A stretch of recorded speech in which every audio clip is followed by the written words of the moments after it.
Okay. Good evening.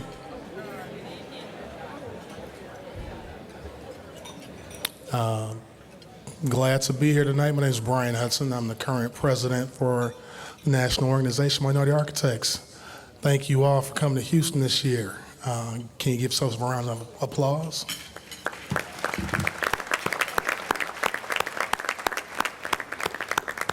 We're going to get the program started. And I'd like to do so by acknowledging that 2017 was a very strange year, sometimes traumatic. If you look at what's going on in DC and how it's affecting probably everybody in this room, along with the rest of the country and probably most of the world. So it's been tricky this year. And I would like to say that Houston, I'm proud of you guys for pulling this together. For those of you that don't know, probably halfway through the planning of this convention, they lost their co-chair suddenly, Ms. Lola Lisa King. So I would like to acknowledge her passing along with Percy Griffin, Roger Lewis, and Francis Turner with a moment of silence.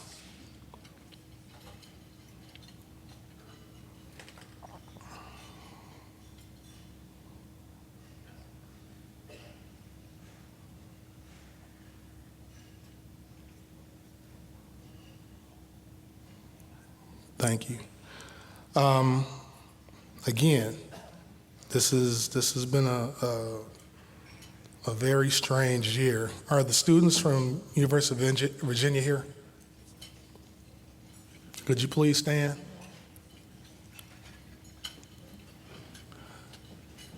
So, unfortunately, there's an incident that took place on their campus earlier this year that involved a shooting. And I wanna give these students a round of applause for continuing to work to get to this conference. I mean, it's been traumatic on that campus. So I want to thank you guys for making the effort to come all the way here and come to this conference.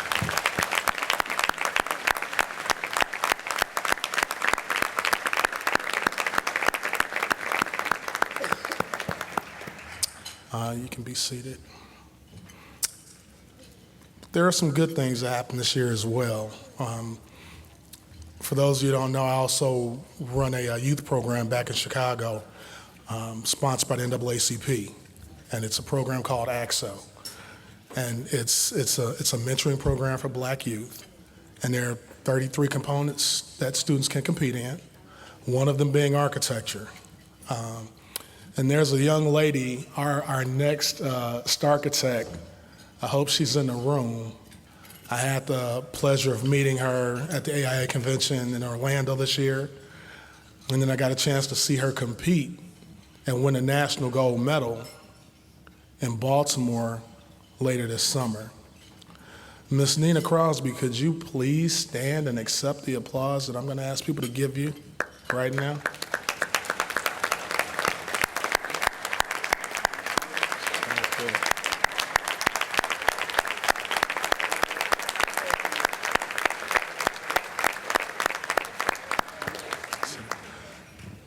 This young lady is a rising senior, but she put together, and I've been working with the architect students in this program for maybe 10 years, but she put together a program documenting a design for the Obama Museum or Obama Library in Chicago.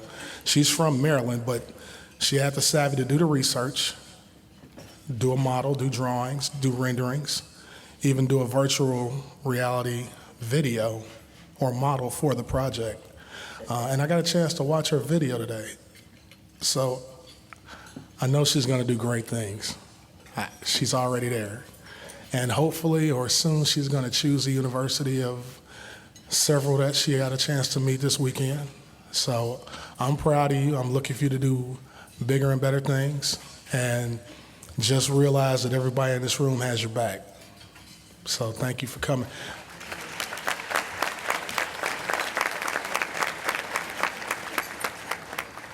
And I would also like to acknowledge her mom, if she could please stand. Miss Sharita Crosby.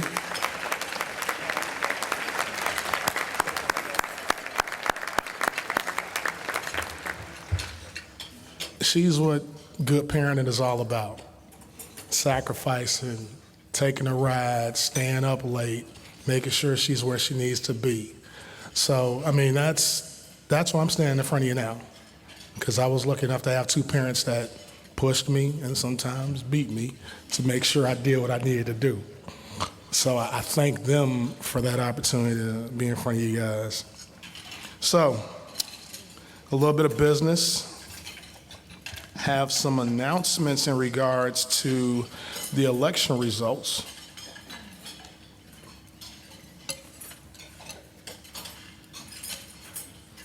So, there were 3 positions available. Vice President of the Southeast, Vice President of the Northeast, and Parliamentarian.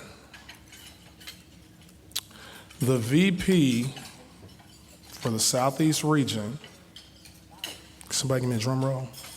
No, don't. Play. It's not that kind of party. I would like to announce Miss Nakia Strong.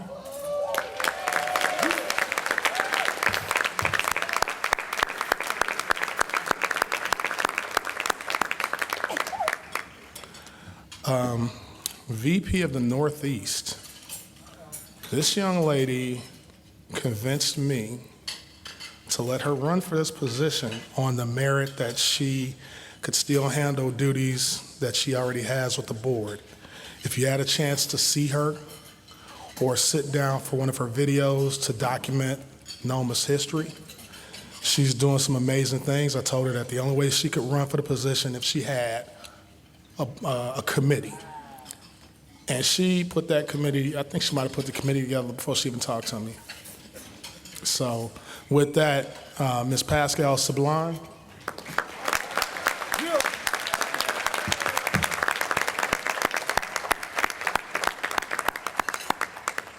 I know you're not going to let us down. You work too hard. And lastly, for the position of parliamentarian, Erasmus Ekpembe. Did I get it right? We'll continue on for the next 2 years as our parliamentarian.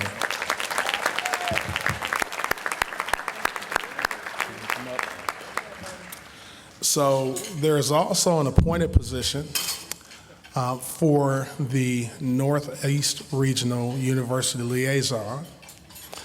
I would like to announce that I'm bringing someone back to the board who served us as a student rep. I'm not sure how many years ago, but if Melanie Ray is in the room,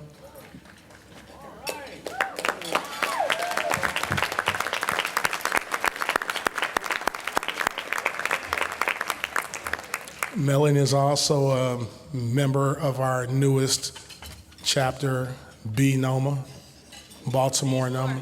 Be more. Okay, 3 times I got it. I ain't gonna mess up again. But I'd also like to bring our student reps to the microphone so they can make an announcement. And then we can get on with the rest of the program. Thanks.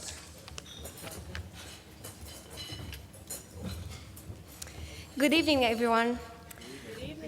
Good evening.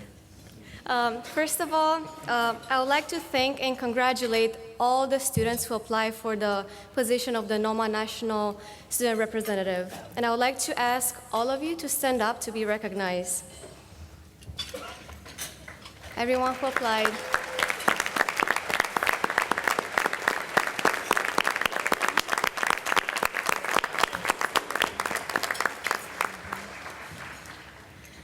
all the students were extremely strong candidates, making our decision process very, very difficult. So without further ado, we will announce that Michelle Barnett of Tulane University will be the new incoming student representative.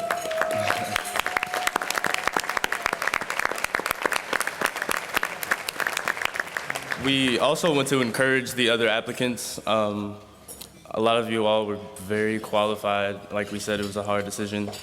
We do have other opportunities for you to get involved in, so please look out for us reaching out to you. Thank you.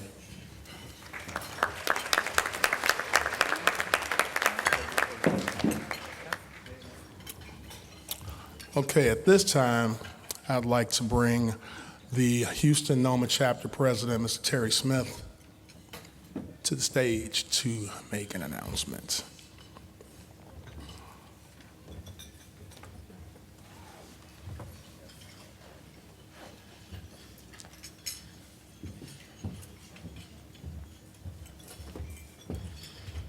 All right. Good evening. The view up here is very, very beautiful. And the reason I say that is because I am a native Houstonian, born and raised, educated here, educated in the profession of architecture here. And this is a very special evening for me. Never thought we'd have a NOMA conference in the city that I was raised, so this is great. When I first found out about it, immediately thought about John Chase. And we've been really discussing for the better part of a year, what were we going to do to honor John Chase? It was a big decision on what we were going to do. We know probably half the students, especially the students in this room, may not even know who John Chase is, and we're going to take care of that tonight. But before we get into that, we're going to show a video. I'm going to tell a story, not a long one, but I'm going to tell half the story before the video, and then I'll finish the story after the video.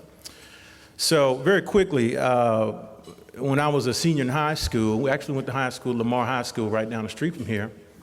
Told my dad, I took a drafting class, told my dad I wanted to be an architect. And he said, okay. About a week later, he told me to get in the car. I had no idea where I was going. And he pulled up at an office. We got out, walked in. I didn't even know it was an architectural office, to be honest with you. Sat down in this office with this guy, didn't know who he was. And he just started talking about architecture to me and my dad. And he just kept talking. He talked, and he talked, and he just kept talking. Now, 16 years old, you don't really want to sit there and listen to that. And to be honest with you, a lot of it did not catch with me at the time. The only thing that caught with me were all the certificates on his wall. That impressed me. And then he had I was talking to Dan about, was it a fish pond in the floor or some kind of pond?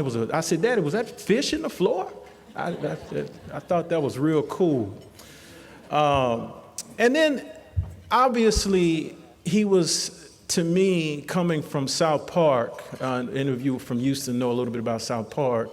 Seeing a successful black man in that light was moving for me over the years. So I'll finish that story, but first I want to show videos, and especially for the students, because I know when you're a student, you need inspiration, you need mentorship, and you need to know that you can do this, especially when you are a minority in this profession. You need to know that it's possible. And that meeting with John Chase told me that it was possible. So can we show the video real quick? Architect John Saunders Chase was born January 23, 1925, in Annapolis, Maryland. when his parents, Viola Hall Chase, a teacher and cook, and John S. Chase Sr., a school principal and postal worker, separated, Chase was raised primarily by his mother. Every year at the United States Naval Academy graduation, Chase could earn $25 for each tossed hat he retrieved. At Bates High School, his teacher, Mr. Marchand, introduced Chase to architecture. He earned his B.S. degree from Hampton University in 1948 and became the first African American to enroll in and graduate from the University of Texas at Austin School of Architecture in 1952. Chase's professional career began the same year as his graduation, when he was appointed assistant professor of architectural drafting at Texas Southern University and founded John S. Chase AIA Architect. Chase's early designs were for churches, schools, homes, and small public buildings.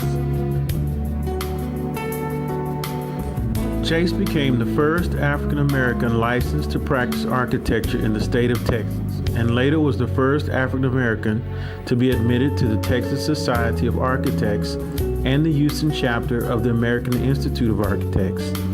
Chase co-founded the National Organization of Minority Architects along with 12 other black architects at the AIA convention in Detroit in 1971. When President Jimmy Carter selected him in 1980, Chase became the first African American to serve on the United States Commission on Fine Arts.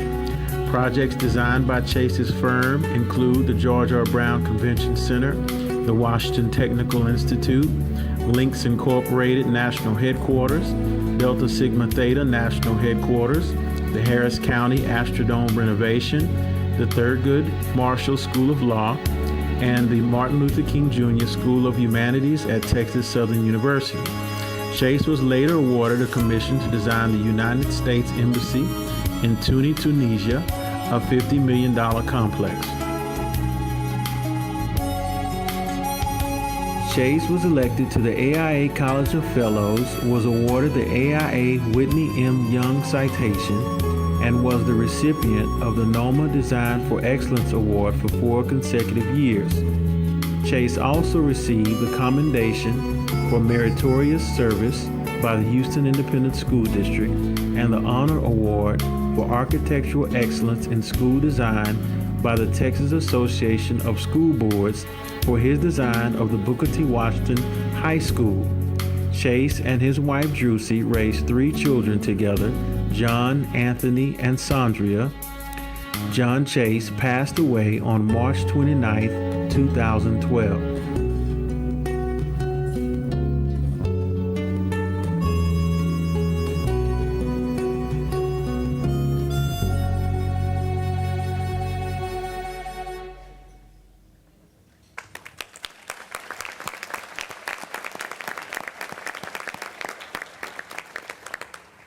So let me fast forward a little bit. I went on to college, graduated, began working at a large firm here in Houston, got licensed, started doing the normal AIA conferences and Texas Society of Architects conferences. And I was actually working in Tampa, Florida at the time, and my old mentor Simon Wilson invited me to my first NOMA conference in Fort Lauderdale. So I actually drove from Tampa to Fort Lauderdale to my first NOMA conference. NOMA conferences were a little bit smaller then.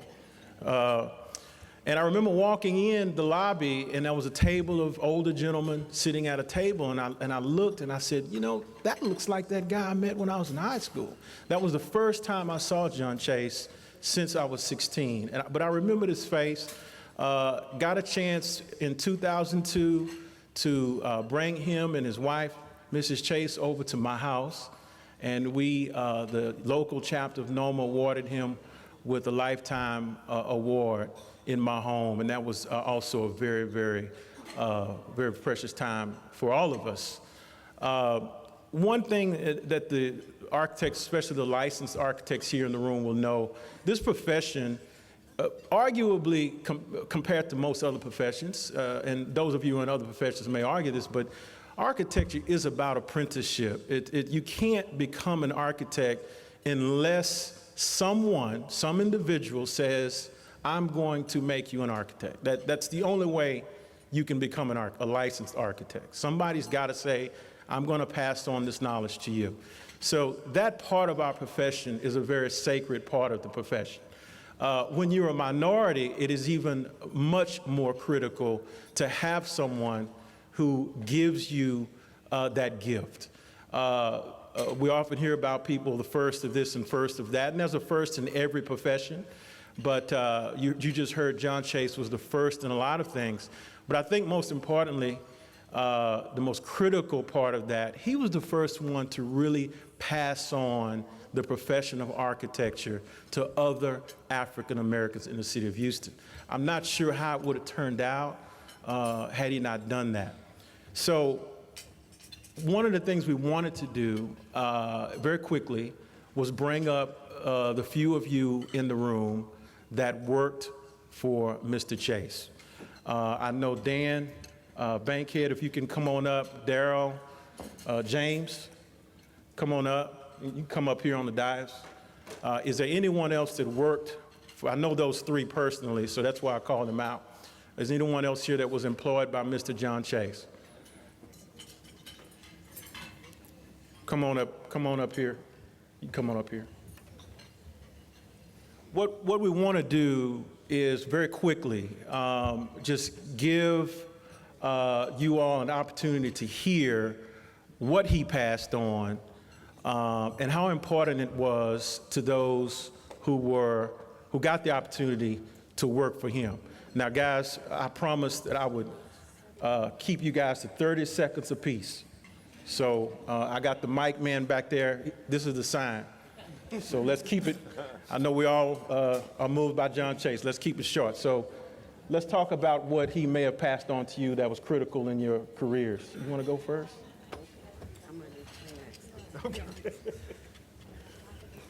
Well, I'm Cheryl McAfee Duncan, and I've known John and Mrs. Chase since I was this big. They've been like a mom and dad to me. And I got married in December 1987, which was the crash in Dallas. And I had applied for jobs all over the place and couldn't get anything. So I was literally just twiddling my thumbs. And I had talked to Daryl Fitzgerald, who was running the Dallas office at the time, back in November. And he was telling me, oh, now, Cheryl, just go on and be a happy little newly married woman. And I was looking at him like, I need a job. And within, I guess it was the beginning of March, and he called me and he said, I got a job for you. It's down over at HKS. I literally did not ask him how much I was gonna make. I jumped in the car, grabbed my tools. Yeah, you had to grab your tools back in those days. You didn't grab your laptop, nothing like that. You had tools. And headed down to HKS. And John called me and he said, we're gonna take care of you. And it has always been that way. My oldest sister, Cheryl, is not here tonight, but the stories we could tell, the trips that my mom and dad and Mr. Chase and Mrs. Chase, they've always been family to me, always.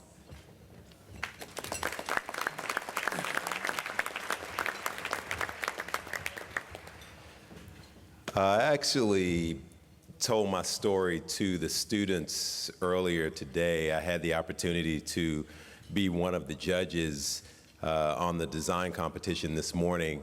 And my John Chase story was one that I really hope the students take to heart, because it started, similar to Terry, it started when I was a little kid. And I had a teacher. I was actually in class and I was drawing and I was supposed to be paying attention, doing math or reading or something. And the teacher said to me, well, James, that's great that you can draw, you have a talent, but let's put that aside now and focus on math and reading, and later we'll come back and talk about what you can do with that talent. And so later that teacher came to me and said, you know, maybe you might want to look into being an architect. And I happened to be attending the same church as John Chase, and I also happened to live right around the corner from John Chase. And so our relationship started when I was very young, and he would allow me to come over to the office. In fact, there were times when I'd come to the office and Daryl would be there working in the back, and John would say, go back and talk to Daryl and tell him what you want to do and tell him who you are and so forth and so on. And so I actually ended up going to Hampton for my undergraduate education, and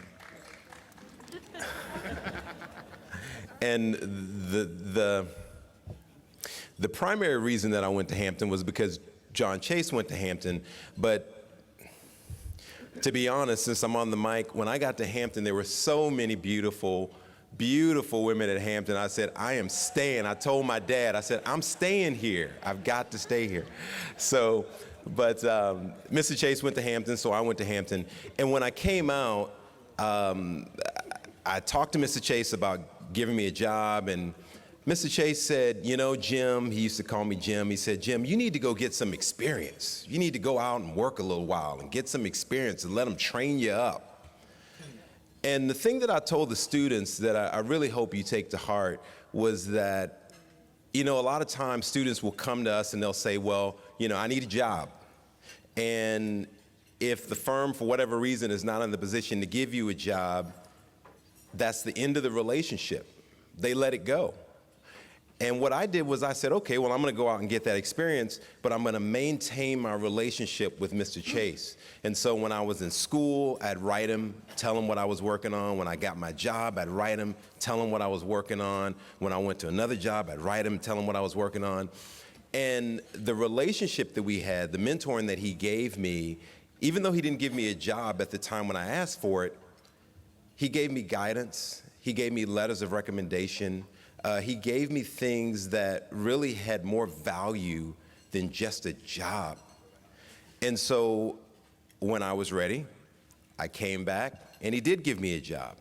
But I think the thing that I cherished the most about my relationship with Mr. Chase was that the mentoring that he gave me, the guidance that he gave me, the letters of recommendation that he gave me, because all of that helped mold me into the architect that I ultimately became.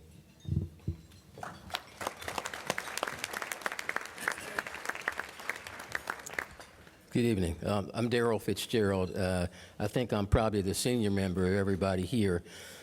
May 23rd, 1977, my life changed. I joined John Chase.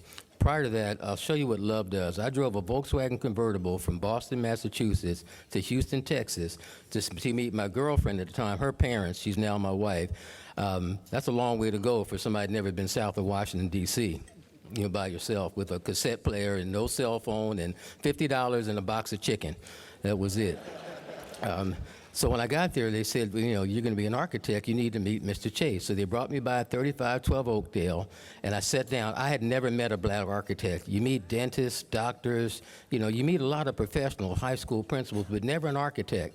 I wanted to be an architect since I was 12 years old. Watched a building, some buildings torn down, and they built a brand new school. I went to that school, and I asked the teacher, how's it happen? She said, the architect in his mind conceives of this, and he draws it. The contractor builds it. This was before construction fences, so we played in the building.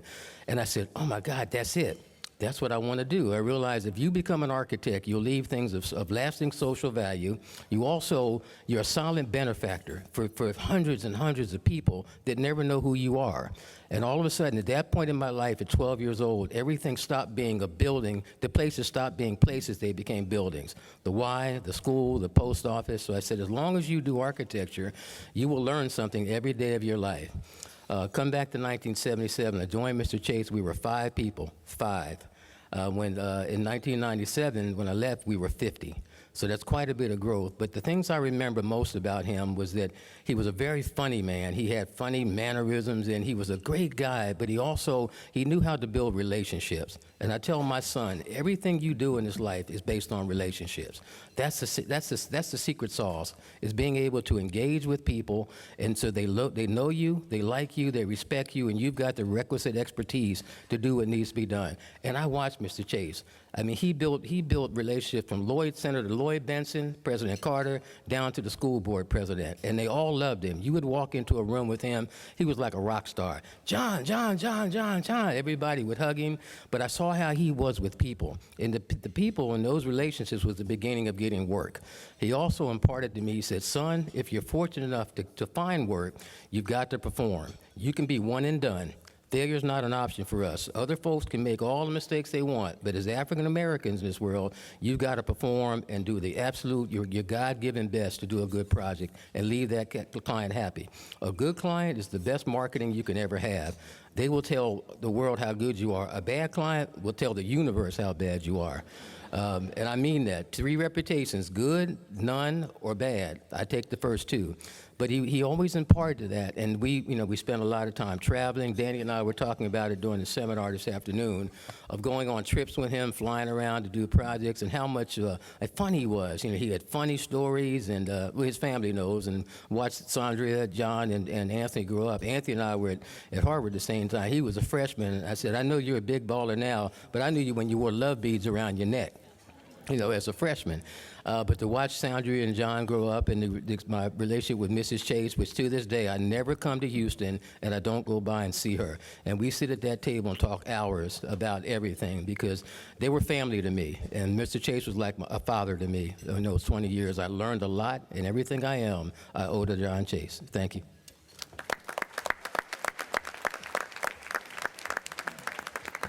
Good evening, everyone. My name is Daniel Bankhead, and I had the pleasure of working for John for over 18 years.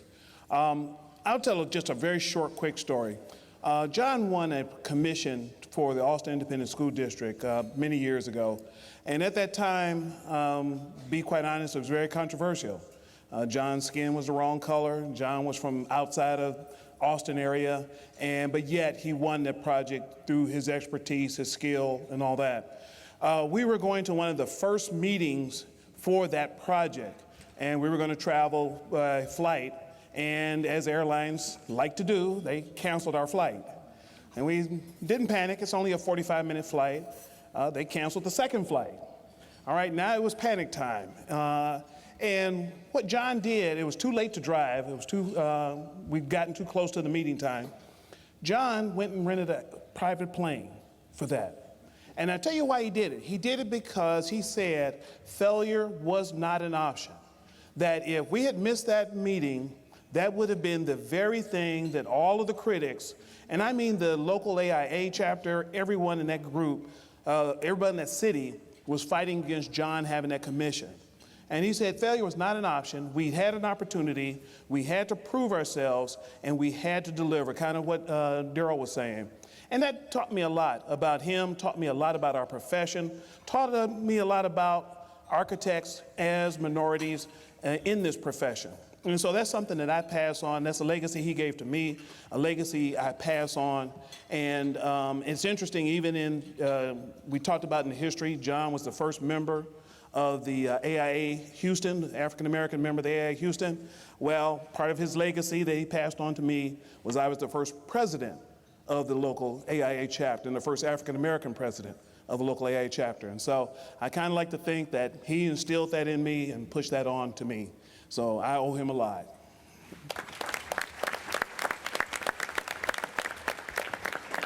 Hi, my name is Cyrus Johnson, and I worked for Mr. Chase for a couple of years back in the 90s. I don't have the extensive relationship as these guys have, but I worked with Danny and I worked with Daryl. The one thing that I could say that I really loved about Mr. Chase was his perspective. And as Daryl and Jim and Daryl have talked about, he really shared his perspective about the struggles that he had to go through in order to make his firm successful. A lot of you kids out there that don't know that and understand that it took a lot for him to do what he did.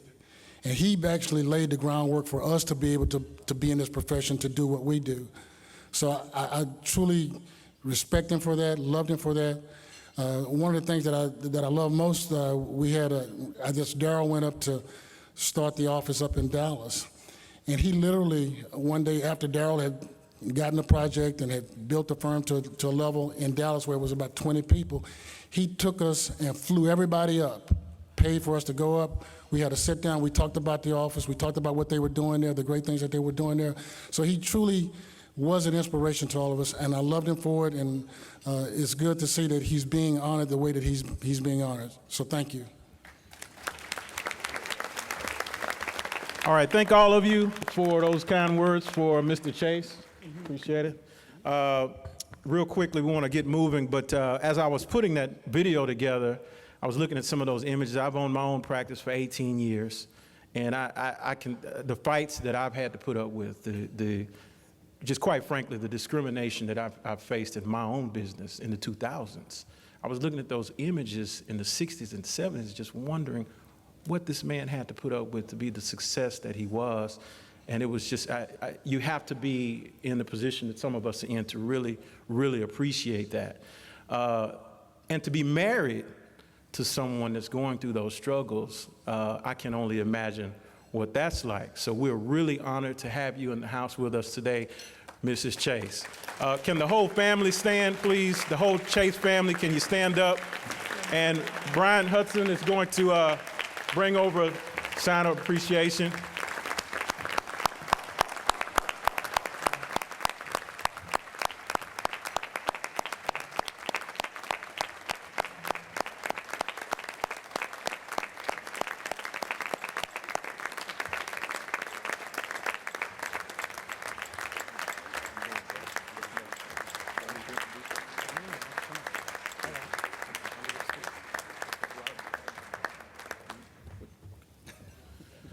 Okay, we're going to bring up Antoine Bryant to keep the show moving on.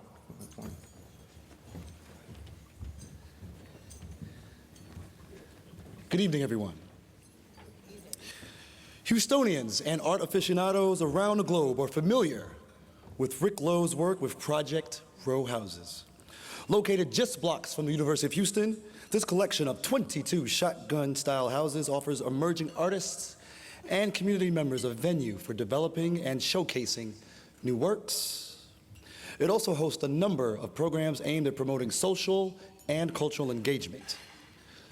Rick founded Project Row Houses in 1993 and has helped launch similar community-based creative spaces in Los Angeles, New Orleans, and Dallas.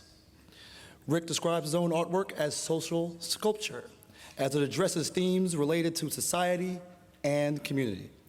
He previously has collaborated with University of Houston's Cynthia Woods Mitchell Center for the Arts and the Center for Arts Leadership. Prior to accepting a faculty position at the University of Houston, Rick taught at Southern Methodist University and Stanford University.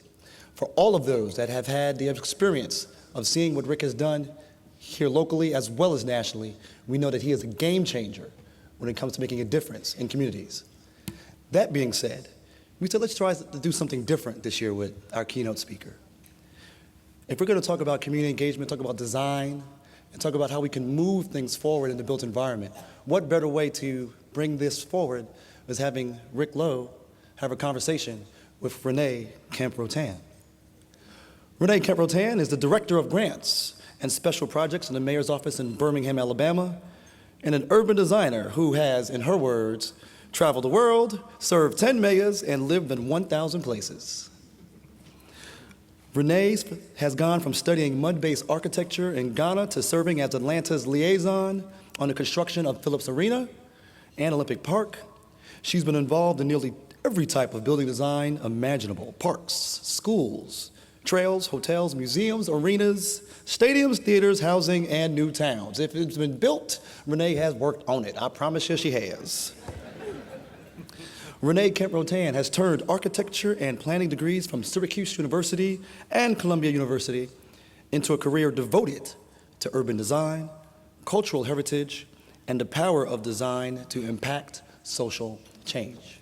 With that, I'd like to bring up a conversation with Rick Lowe. I think I was falling asleep, just hit me with some ice. Throw some ice over there.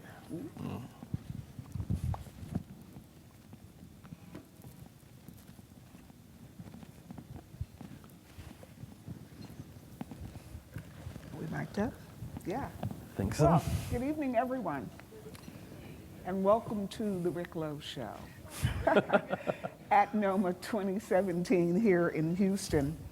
As Antoine said, Rick Lowe is an artist whose unconventional approach to community revitalization has transformed a long-neglected neighborhood in Houston into a visionary public art venue, a community support center, and historic preservation initiative. In 2014, Mr. Lowe won the coveted MacArthur Genius Award. So we're in great company tonight. First, Rick, I kind of interviewed him while I was eating dinner, but first tell us about your life as a child. Oh, Lord. Yeah, because, you know, it's always very interesting how we are brought up, what we are exposed to, our family life, the exposure, the support. So tell us how it all got started for you, about your family. Where are you from? Well, I was born and raised in rural Alabama and had no real connection to art at an early age. I grew up playing basketball, and I still shoot a mean jump shot right now. I challenge anybody. Antoine? You included. And yeah, and you know, so I grew up doing that and got a scholarship to Alabama State University and to play basketball. Was encouraged to take an art class and did that, and then it just kind of rolled from there. So what is the relationship between art and basketball for you? How'd you hook the two up? Well, you know, I guess there's a certain kind of discipline around it, and I actually kind of like the rhythm of things and the routine of things, and so taking that from sports into art was very easy and natural for me. And but then I had that other jump to go from being a painter to actually doing what I call social sculpture or social and community engaged art, and which, you know, deals with the built environment. So how'd you get to Houston? What brought you here? My 1971 Volkswagen Carmen Ghia. I drove over from, I actually lived in Mississippi for a little while, and I came to Houston as a way of trying to find a larger city to be in, to try to figure out how to develop an artistic practice. And so how did you discover Third Ward, that African American community and the shotgun houses? Yeah. Well, now that's a real interesting journey for me, because when I did paintings and sculptures, I always did, were very politically motivated. And most of the time what I would do is I would take images that we would see in popular media, and I would try to reintroduce them in a visual art form, painting and sculpture. But then I had a young kid one day. Well, first of all, I had done this big installation at one of the community centers, and it was covered very well by the media, print and television media, and I thought I was doing really great. But after I took all that stuff back to my studio, and a friend of mine brought some of his students by, and this one young man came along and he said, he was complimenting the work, because it was dealing with issues of police brutality, poverty, and all this stuff. And he said, you know, Mr. Lowe, while your paintings and sculptures show what's happening in our communities, we don't need that. We live with it. We see it every day. He said, if you're an artist and you're creative, why can't you create a solution? And that like turned everything upside down for me. You know, I mean, I had to. Babes. Huh? Out of the mouths of babes. Yeah. So I had to like rethink how I practice as an artist. And so at that point, I decided that I needed to do something that was not just representative or reflective about issues. I needed to figure out how to use that creativity to actually impact those issues. And to do that, I had to embed myself into a neighborhood context. And the Third Ward became the place that I decided to do that, and ended up finding these little shotgun houses and went from there.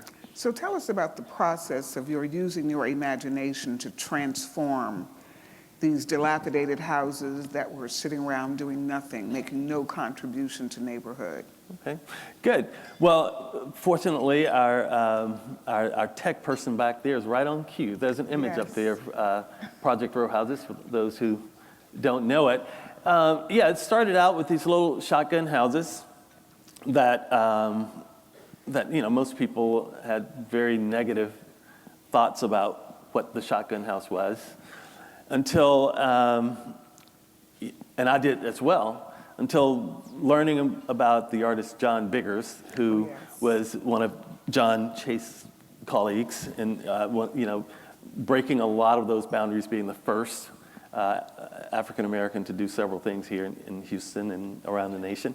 But anyway, John Biggers talked about the value of the shotgun house, its history, and its connection to Black people, and he actually traced the architecture of the shotgun house back to West Africa and how it moved to the U.S. via the slave trade.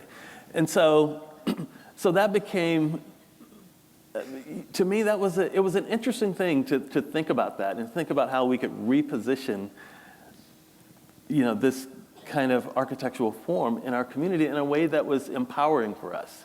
So tell us what you did with the shotgun houses once you discovered them and their history. What were the next steps? How did you engage in their transformation? Well, the first thing for me was to find the value of the shotgun house. And I spent a lot of time talking to John Biggers about that. In fact, just tell you give you a little background on that. The John Biggers, in his paintings, he kind of created a whole mythology around community based on the shotgun house. And just over time of talking to him, I kind of distilled 4 principles of good communities from John Biggers. And it was interesting that he always talked about the architecture of a community as being central to a good community. But it wasn't just architecture. He would always talk about it had to be good and relevant architecture. It had to somehow fit with the people that is to serve. And so he helped me kind of contextualize a context for it that I could start to build community around and create this kind of social sculpture where... So you're using works of art basically to inform your contribution about community. Oh yeah, absolutely. That's amazing. And framing community in the context of art, because there's so much beauty that we produce on a daily basis that we overlook.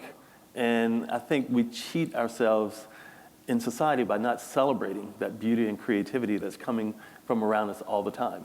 So I think one of the assignments we want to give to the audience is Google John Biggers and his images of the shotgun house, because that truly will make the dialogue even more relevant. I had no idea that was your jumping off point, because I can see the pictures of John Biggers' shotguns in my mind. Let me also say that I want to jump on Terry's bandwagon here a little bit in celebrating John Chase, because when I first was talking to John Biggers about the shotgun houses and trying to understand philosophically and contextually what they meant, but then I had to figure out what they meant as real architecture. And so I actually was on a design team with John Chase for a project that we didn't get, and so I knew them a little bit, and so I went over there when I started looking at the houses, say, help me design. I mean, how do these things design? Show me this. And so early on, my very first designs of the little shotgun houses that we started to build the language around came from John Chase's office.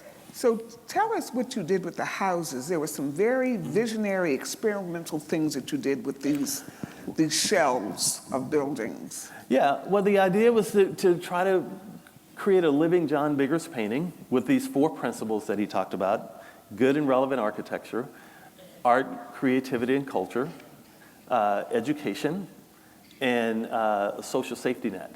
And so we had these 22 little houses, and the first thing that we set out to do was just to honor the architecture, clean them up, show them in a dignified way, and just start there. And then we started to pull in some artists and cultural programming. So we started to do these visiting artists residency things, and then it made it a more public kind of place. I mean, so it was people can see little houses all the time, but often you don't have the opportunity to engage with them. And so by adding a public program to it, it opened it up to the public. So in fact, there was an opening today there, and there are people from all over the city and around the country that are going there to see and experience these houses in a tangible way. So tell us something about civic engagement and how you got the community to participate in your vision for what was going on in that community. The civic engagement part, to me, it came out of necessity, and I think that's something that it's been a lesson that I've learned over time, is that if you know how to do too much, you sometimes cheat other people out of the opportunity to engage and contribute. Mm-hmm. And so for me, engaging in a project at that time with no money, but there's a block and a half of 22 little houses, how do you do that? I mean, there's no way possible that I could deal with that as an individual. So then I had to open up and start talking to other people about how they could contribute. And so that kind of set forth a practice and an understanding about neighborhood transformation.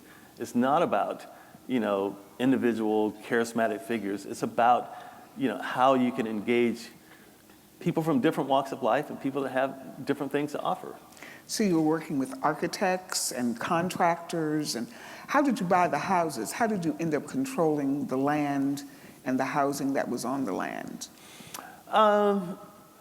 The houses, actually, that's an interesting story. They were, those houses apparently in the late 70s were bought by an architect who was teaching at Rice University, Cheng Chu. Cheng Chu bought the houses with this idea that maybe he could renovate them because he found the form interesting. And when he bought them and he realized he couldn't get the resources to do it, then he just shut the houses down. And so they were abandoned for a number of years, but he still owned them.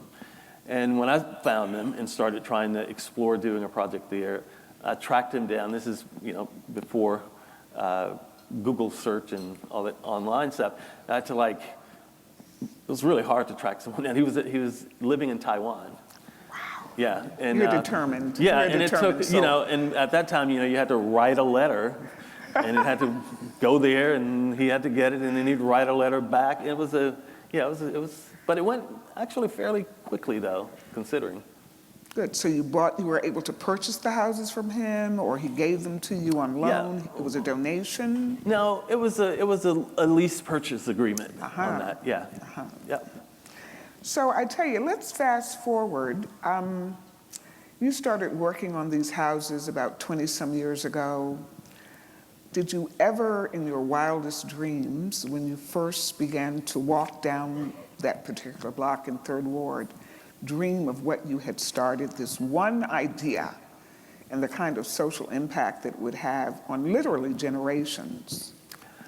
Well, actually, no, I didn't. First of all, but the thing that's most amazing to me about it, though, is what it says about society. In that, Project Row Houses is celebrated in so many ways, but it is so small in its effort, which means that we don't do a lot. We have to figure out how to do better and do more. And yeah, that's what I mean. And we have to be able to do more because. I'm proud of the work that we've done at Project Row Houses, and it's had a significant impact. But there's so much more that needs to be done, and I just think that we cheat ourselves. We lower our expectations of what we should be doing. And what is possible. That's right. So you're sitting here in front of hundreds of architects, brown people. Is there anything that you would like to give to the African American community of architects, architects of color, when it comes to our ability to make a change in the built environment?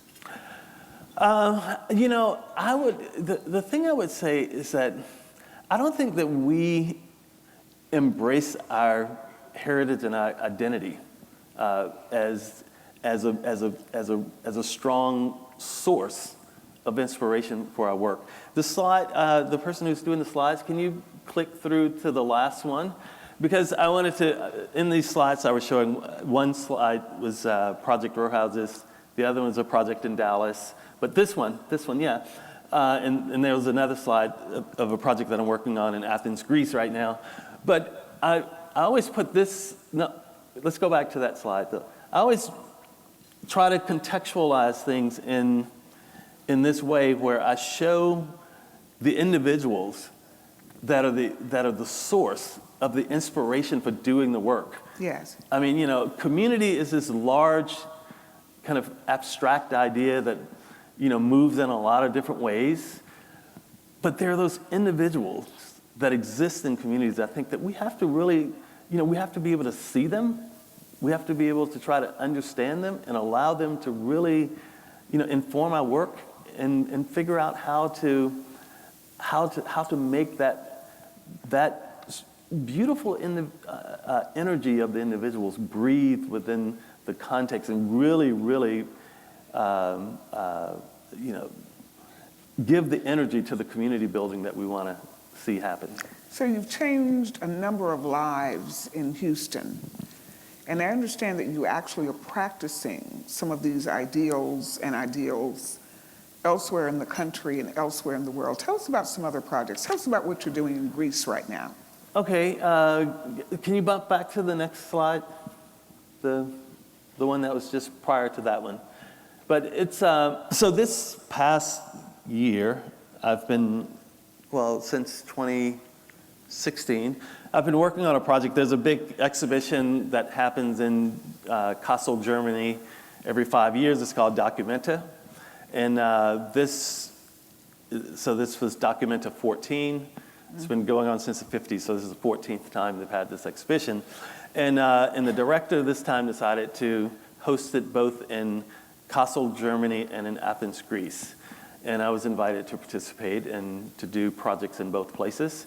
And the project in Athens has been the one that really has, you know, captured my energy because of the context there. What are you doing? Tell us about it. Athens is in a very interesting situation right now. There's an economic crisis, but there's a cultural crisis there of the native Greeks being a little overwhelmed by the refugees and the immigrants that are coming in their communities.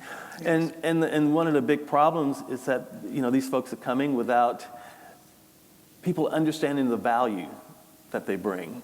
And so I decided to create a project that would actually help people understand and celebrate the diversity of the people that are coming into their city. And so, and connecting and sticking with this idea that John Biggers always talked about is architecture being central. Okay. So I wanted to address this issue of cultural diversity and its value. So you're doing workshops or focus groups Well, the project to address those issues, to me, I had to find an architectural framework through which to do it. Go back to the slide again, please. And there was there's a square called Victoria Square, which is a place that was it was inundated with refugees in 2015, and it caused a lot of tension within that community. So I found this space. It's a really beautiful, on the top left-hand slide, there's this space that was an abandoned space, but it had these big open windows. And a big part of that project was to take a space like that, and Athens is just full of graffiti. Everything is graffiti.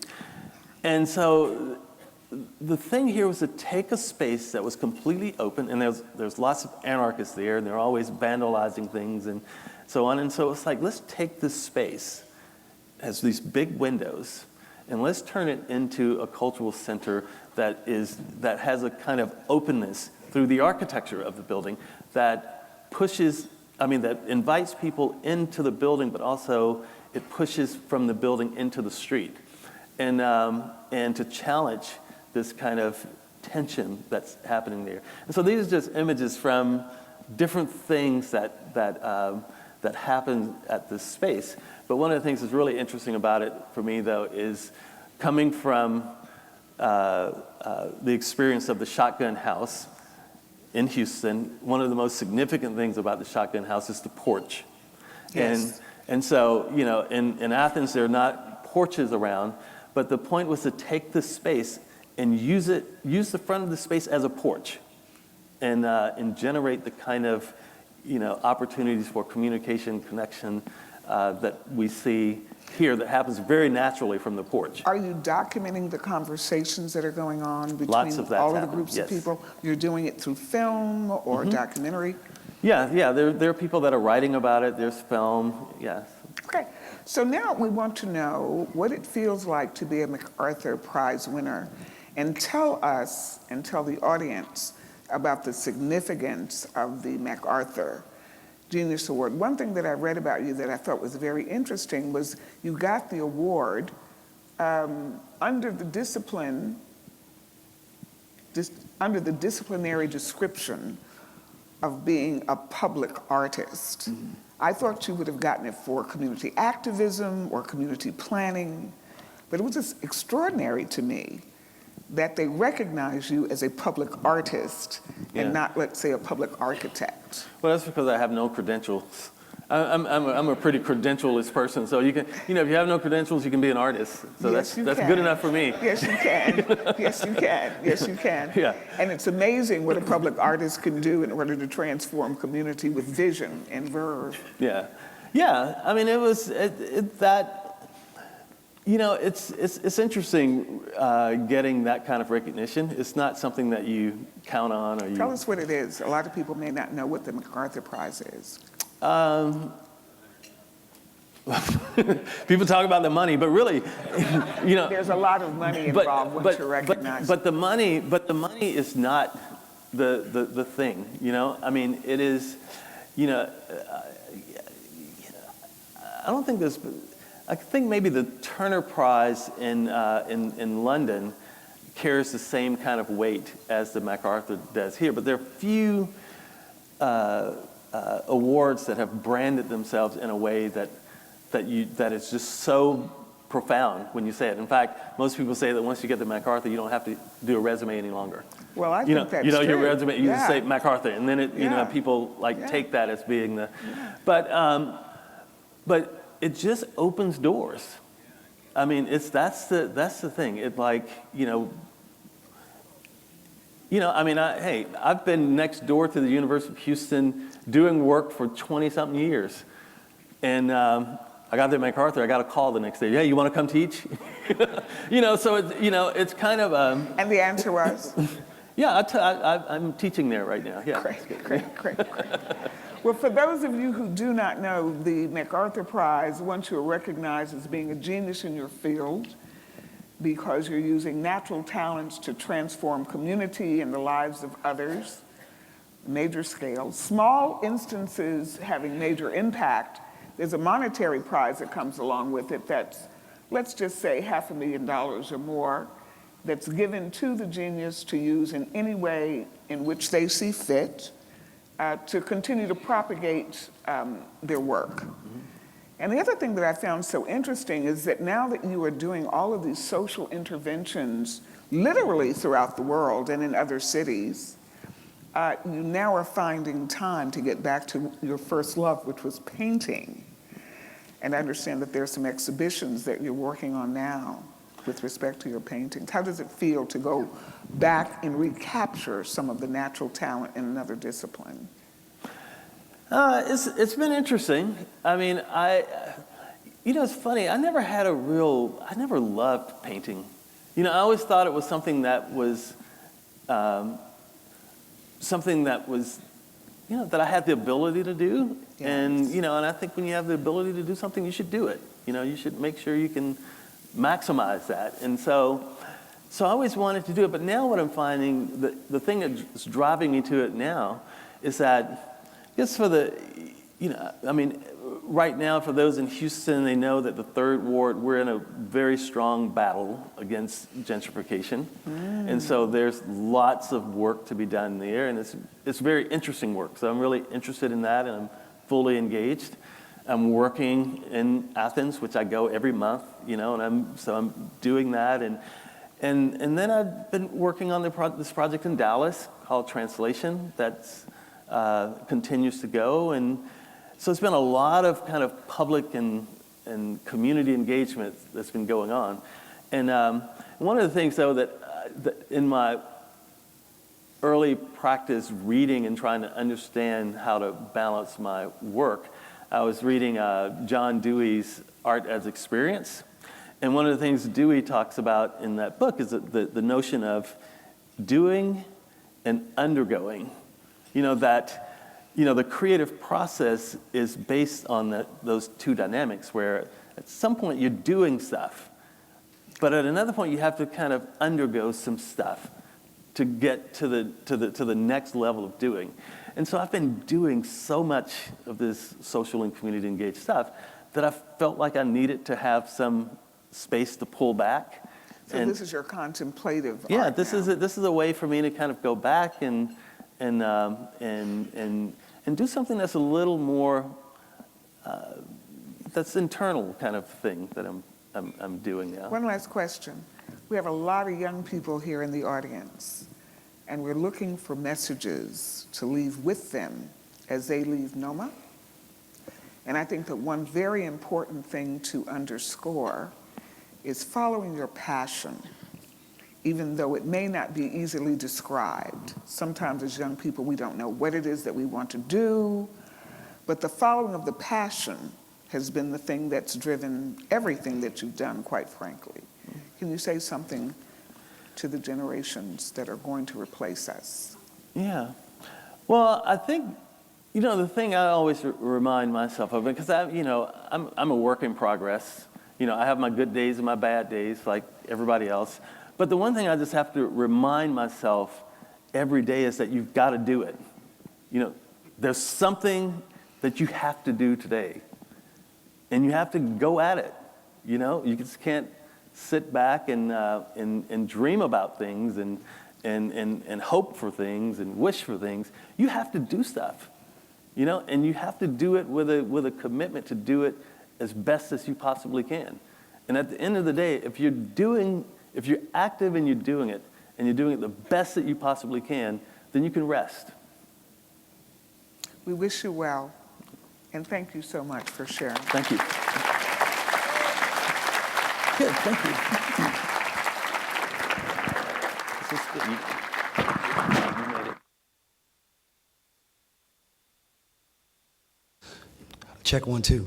Rick, we have an award we would like to give you on behalf of the National Organization of Minority Architects from our president, Brian Hudson. Good.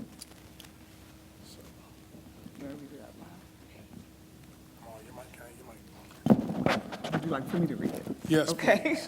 The National Organization of Minority Architects. Recognition for Rick Lowe. Thank you for being our awards gala keynote speaker at the 45th Annual NOMA International Conference and Exposition. Your expertise and participation significantly contributed to the success of the conference. Dated this 14th of October, 2017, Brian Hudson, AIA NOMA President. Terry Smith, AIA NOMA President, Houston Chapter.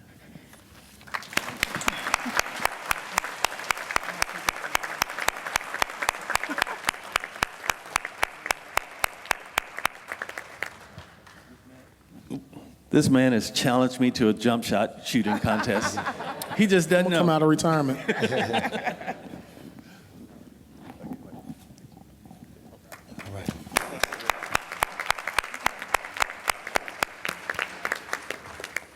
Thank you, guys. Well, as we all know, this is not only just a gala, but it's an awards gala. So it's that time to be able to give out the awards to our members and to our chapters. The first one, our member of the year. As many of you know, the National Organization of Minority Architects started in 1971 with African American male architects who were not recognized or were not given their due while they were serving and working under the AIA. As we've gone forth and as we've grown, we've seen NOMA change and grow and evolve and continues now to honor, to respect, and reflect contributions of architects and designers from a variety of backgrounds, faiths, and pursuits. Additionally, one of our biggest charges is our charge to refill the pipeline through an effort called Project Pipeline. And when we were evaluating and looking at nominations for our Member of the Year, quite frankly, it became very easy because there has been one young man that has gone beyond the pale to really become involved in Project Pipeline, to become a game changer when bringing new young men and women into the field. As a result, it is my distinct pleasure to award the 2017 Member of the Year, National Organization of Minority Architects, to Oswaldo Ortega.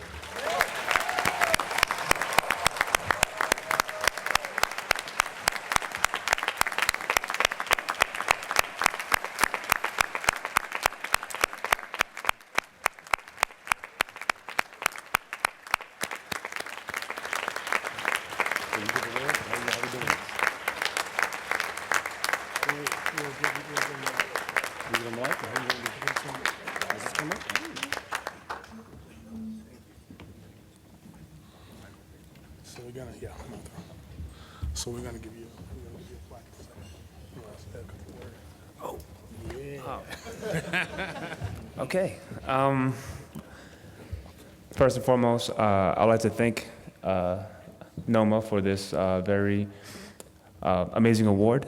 Like all things, it takes a team. I think, first and foremost, I'd like to thank the NOMA Executive Board for all the amazing work that they've done, for their ability to actually follow me in my crazy ideas and dreams. So thank you so much for that. And of course, everyone in NOMA, it takes a village, and you guys are that village. So thanks a lot. Appreciate it.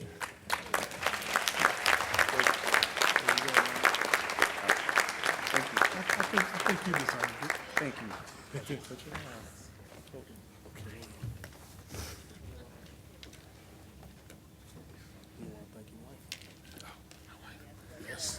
Oh, and I want to give a special thanks to my wife.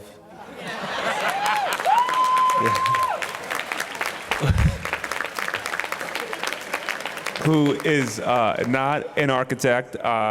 She has an MBA, and she actually is our chapter treasurer. That's why we have all of our money, right? So thanks, honey. Sorry.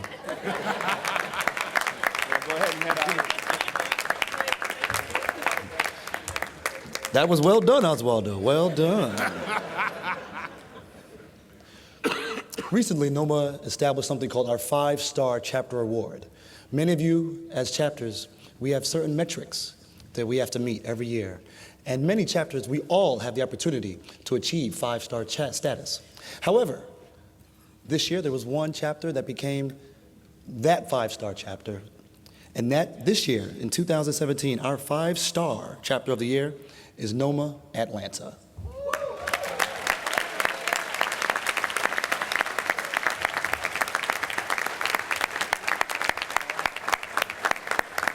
If y'all run real fast, I can come up here and get a picture. If you run slow, we're not getting your picture right now. I'm gonna tell you that right now.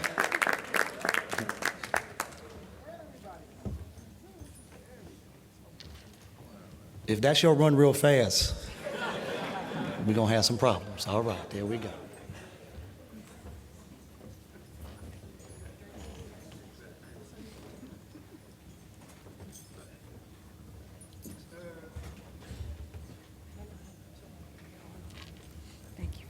You're quite welcome for a job well done.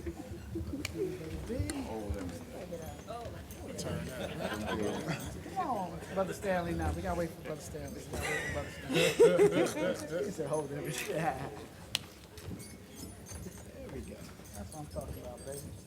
I can hear him coming. All right, let's get it together.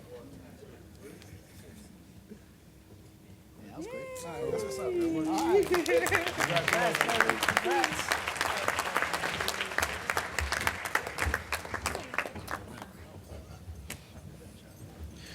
We also award a Chapter of the Year.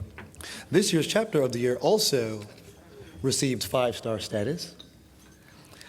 But in addition, this chapter impacts the region, uplifts the organization as a whole, and in addition, was able to attain a $100,000 scholarship to be able to grow efforts throughout their region. This year's Chapter of the Year goes to NOMA.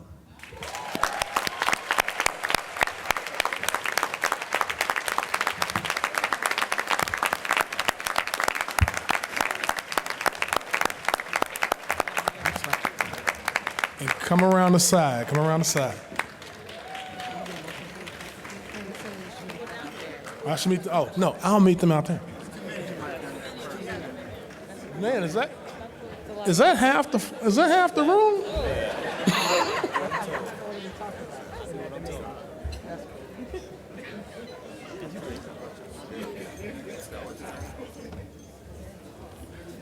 I refuse. That's why y'all Chapter of the Year. There about 50 of y'all, man. I wish we had that many in Houston, boy. I tried to tell you, boy.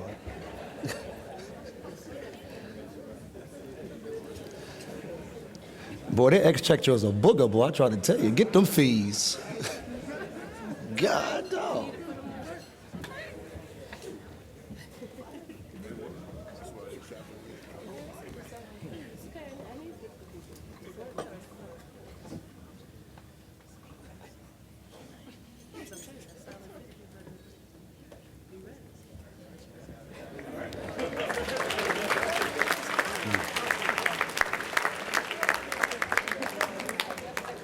We're thankful for our panoramic shot that we did for our Chapter of the Year.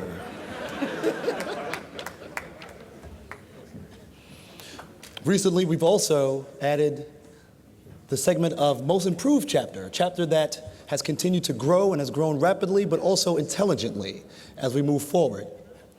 2017 Most Improved Chapter, DFW NOMA, Dallas-Fort Worth.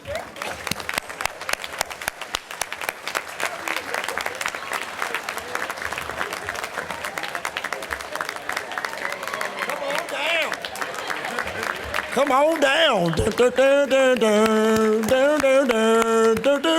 There you go. Excellent. Well done. Well done. Y'all ready?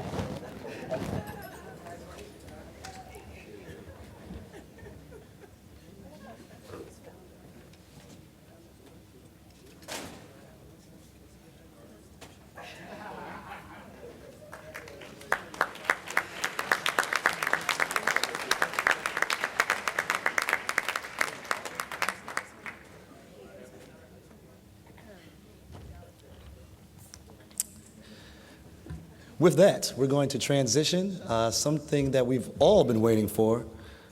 The student design competition will be introduced by my good friends Tiffany Brown, Gabrielle Riley, and Andrea Simpson.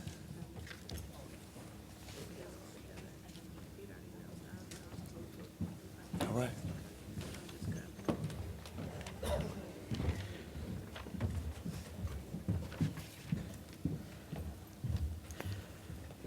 All right, here we go.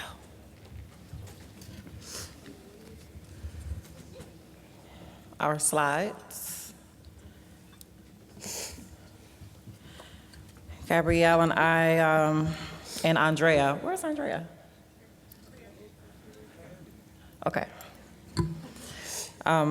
Spent the majority of the day conducting the coveted student design competition that is named after our beloved Barbara Laurie. Next slide.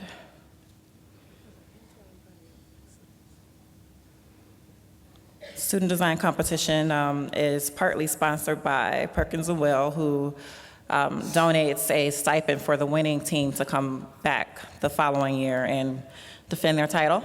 Next slide. Thank you, Perkins & Will. No.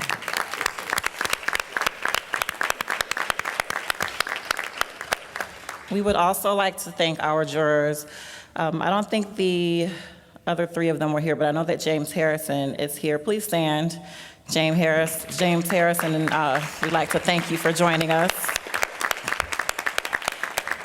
We'd also especially like to thank you for that powerful message that you reiterated to the students on how important it is to design for the audience that you're capturing, how important it is to become licensed. So all of that resonated with them. They're all still talking about it. We recorded it. We're going to put it on the internet. We're going to put it on the news. We're going to put it on every outlet that we can blast it from. But we also have Susan Rogers from the University of Houston College of Architecture, Tracy Stevens from the Sunnyside Civic Club, and Chriselle Pele, Houston Code Director and Texas Housers.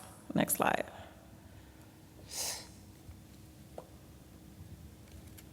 Gabrielle, do you want to announce this slide?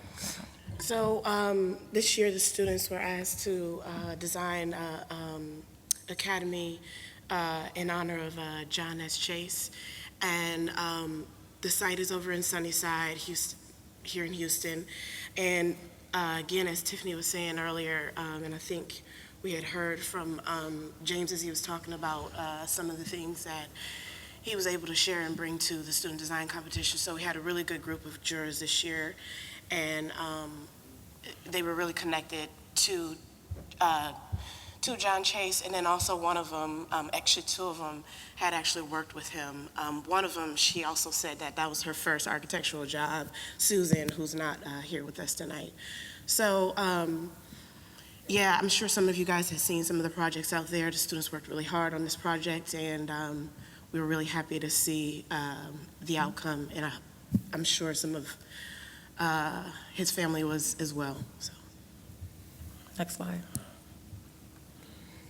So at this conference here in Houston, we had about 40 schools, 40 of our student chapters join us here in Houston. Would you all stand and be recognized, everyone who joined us, please, all of our students.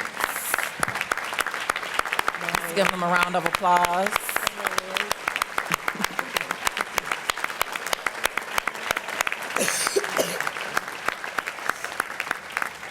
Thank you. 19 of these chapters competed this morning. Next slide. Our top 5 finalists are Savannah College of Art and Design, Auburn University from the South region, both of those, from the Midwest region, Washington University at St. Louis. And from the West, California Baptist University. University at Buffalo, also placed in the Northeast region. So a job well done to everyone who competed, top 5 finalists. And if you guys didn't get a chance to come through the presentations, the students worked really hard this year. Not that they don't work hard any other year, but I think every year they constantly push the envelope. Their presentation skills are amazing, and we were speaking with the now president, Brian, and he was just telling us how, when he started it years ago, they only had 3 schools to compete. And now, we're getting upwards of 18 schools at least per year. So the competition is just getting tighter and tighter every year, and each year the kids are constantly pushing the envelope. So you guys should really give yourself an applause for that. It's a tough competition to judge. It is.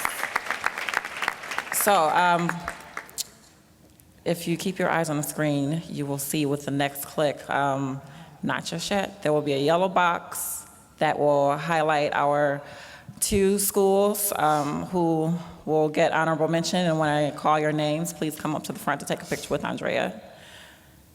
You can carefully click the next slide. Come on down, Savannah College of Art and Design, California Baptist, for honorable mention.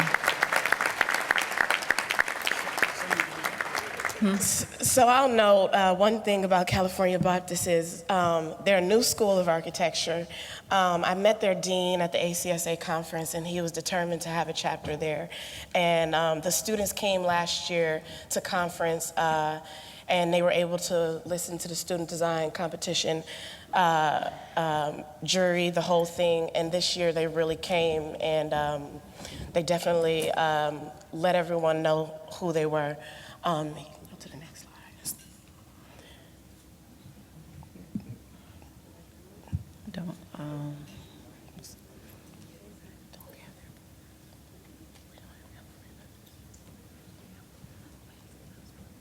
You can go to the next slide. The slide before you is the one of SCAD's boards,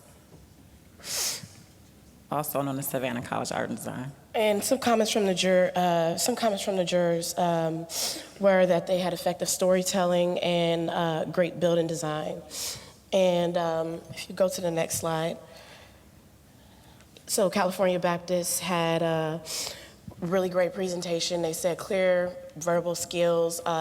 They really owned their presentation, and they really did a good job of presenting it overall, and it was just very clear and powerful. And they were also applauded for the history that they shared within their integration of in a clear representation of John Chase. Next slide, please. Now our third place winner, come down when you see your name highlighted in the yellow box. Go ahead and hit the click. Our third place winner is University at Buffalo. Yeah.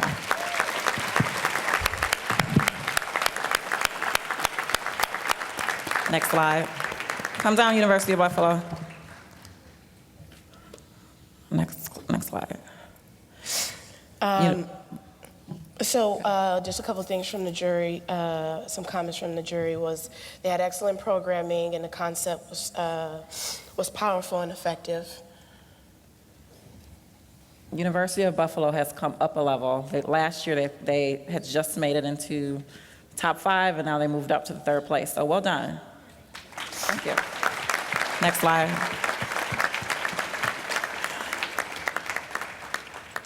Our 2nd place winner, Tiffany versus Andrea.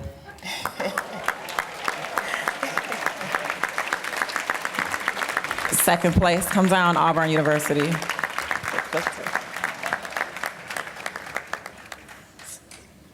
Next slide. Next slide, please. So a couple comments from the jury was, they had good comprehensive and good study and research that they did on the history. The presentation was really well, and they really enjoyed the graphics, and it really worked for the presentation. Auburn University is a strong competitor. They're here every year, much like many of the other students, but this is Andrea's chapter. She's a South Region University liaison.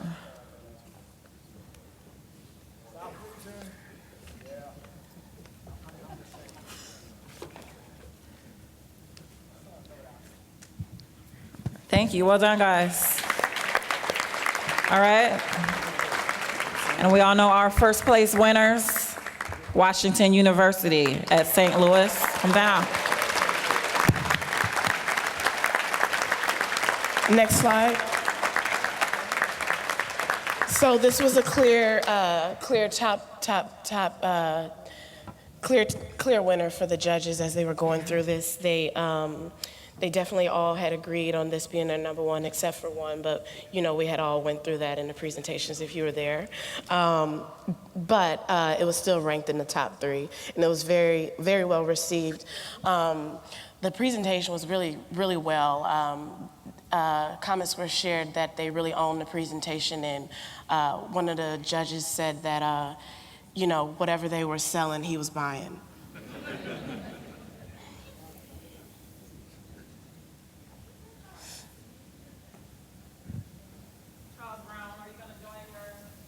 He's over there.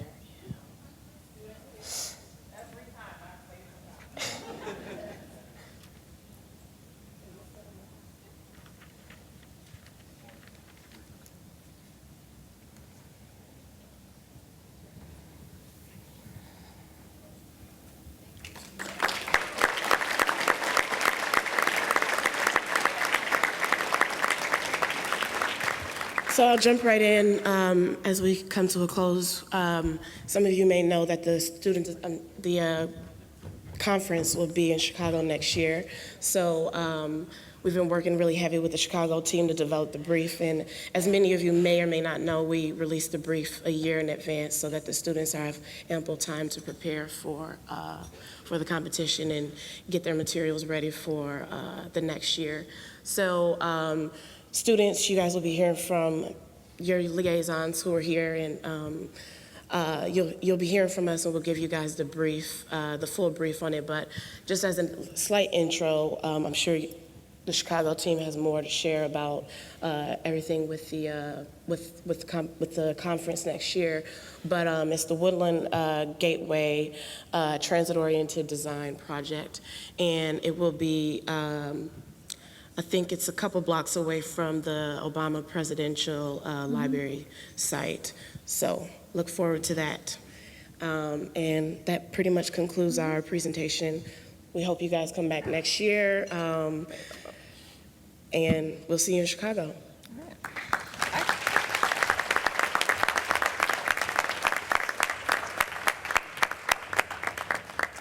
All right. That does it for our student awards. Now it's time for the grown folk awards, right? So for our professional design awards, I'm going to the stage Renee Kemp-Rotan.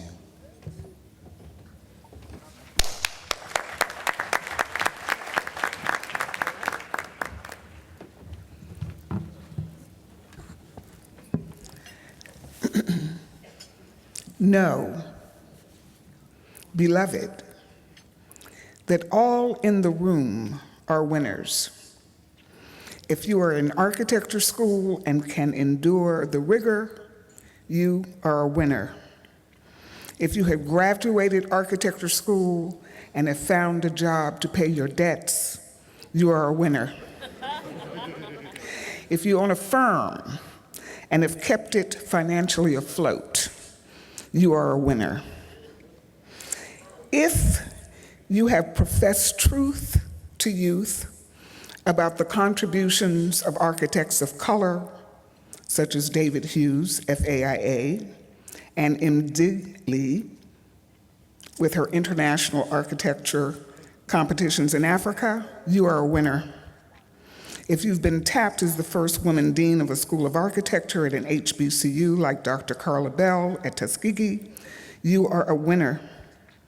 If you are an African American architect who recently was honored to become a fellow of the Royal Architecture Institute of Canada, such as Bill Stanley, you are a winner. If you are a woman who has received and earned an FAIA, such as David Hughes, Bill Bates, Steve Lewis, Roberta Washington, Kathy Prigmore, and others, you are a winner. If you believe in and vigorously promote diversity and inclusion at the American Institute of Architects, such as Damon Leverett and his staff, then you are a winner. If you are a vice chancellor of a community college in Texas who promotes opportunities in architecture for the underserved, such as Clyde Porter, you are a winner. If you are a NOMA member who keeps coming back to NOMA meetings, conference after conference, and helping the known and the unknown to network, such as Colleen Hernandez Ayala, then you are a winner. If you are a member of NOMA who also happens to be an immigrant, who has studied architecture using English as their second language, such as Adriana and Adrina, one who speaks Spanish and the other Romanian, you are a winner. If you are a present, past president of NOMA, such as Brian Hudson and his lifelong mentor, James Washington, or if you are a past or present member of the illustrious NOMA Council, such as Leon Bridges and others, then you are a winner. If you are a member of a family where fathers, mothers, sons, daughters, wives have created a family architecture firm and the support for this laborious, underpaying and august profession, then you are a winner. If you are sitting in the room and you are aware of the history of NOMA, such as Pascal Rabian, and you look, who is the editor of NOMA magazine, who keeps the tradition of story and the history of this fabulous organization going, then you are a winner. If you are part of a large firm that loans its executives to teach at an HBCU, such as Gabriella Bullock and Kevin Holland, who loaned Nick Syrup to Tuskegee to push the bar of academic excellence, then you are a winner. If you have ever volunteered to host a NOMA conference in order to keep the flame of legends constant and bright, you and your army of foot soldiers, such as NOMA here in Houston, you are truly amazing winners indeed. On that note, we will now begin to talk about those adults who won the Professional Design Awards, NOMA 2017. Are there slides? In the vision category, first of all, this year, there were 36 submissions.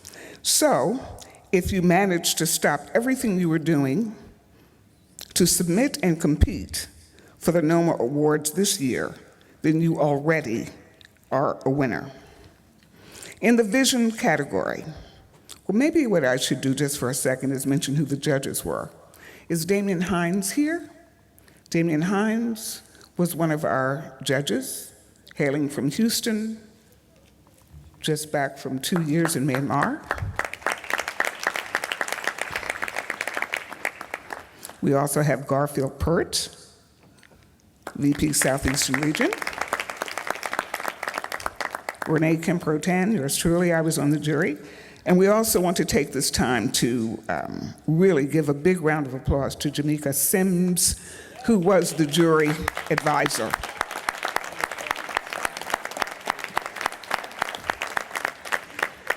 All right, so this year we had 36 submissions in 5 categories. There was a small projects category, the built category, unbuilt, vision, and historic preservation. First slide, we're going to start with the vision category. The Design Excellence Citation goes to Rainey Hamilton Jr. and Hamilton Anderson Associates. Next slide.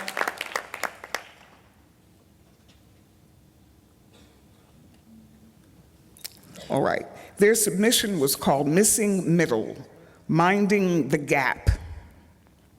The team created a design to bring missing middle housing options to a neighborhood Main Street node with mixed-use district in Detroit along a commercial corridor, while also bringing services to revitalize the area. They got large points from the jury because they followed the ration of trying to bring humanity to housing. Great vision, a good story, housing typologies with a kit of parts, an inclusive vision for a community that needs to be replicated cross-country. Shall we applaud them? Can they come Is anyone from Rainey Hamilton here? If so, come forward.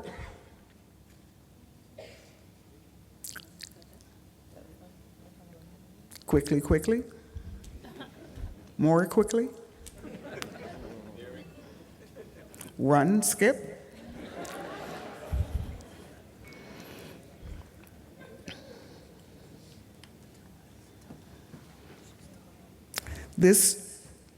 This particular project was completed in Southwest Detroit in 2016.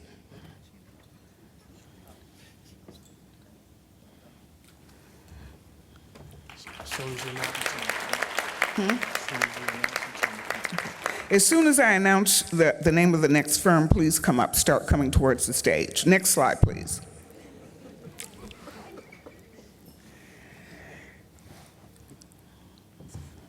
The citation in the vision category goes to Memphis Art Park at the Promenade. The work was done by Jimmy Tucker, NOMA, AIA, Mario Walker, NOMA, AIA, of Self and Tucker Architects. This firm acted as architect to the project, offering architectural visioning services, including site and building analysis, master planning, design of architectural elements, and multiple buildings and pavilions and civic gathering places. The jury felt that their proposal was very well written, clear and exceedingly definitive goals, several functional options of how to use public space for artists along a spine in a park, multiple pavilions with multiple civic gathering spaces, lots of imagination and connectivity, and for that we applaud you.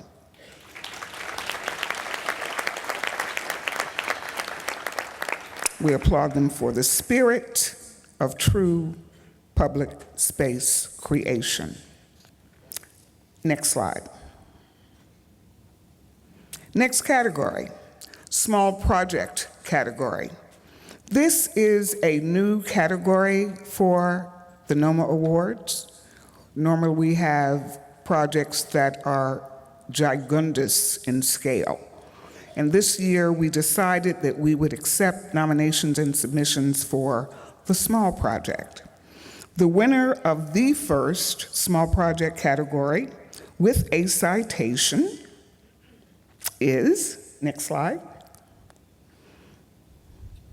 small project category is Centric Design Studio for their design of the David Killing Art Gallery. The jury felt that this was a jewel of a project and a gift to the street. They appreciated the large windows that draws you into a relatively small space from the street, great manipulation of interior volumes, pedestrian efficiency in terms of viewing the inside from the outside, a small gift, a treasure wrapped in great design principles. We celebrate you for your contributions to the spirit of generosity, putting large ideas into very small spaces. Congratulations.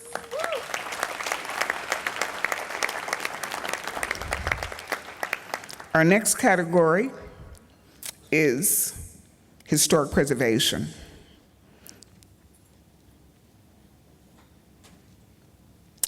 The citation goes to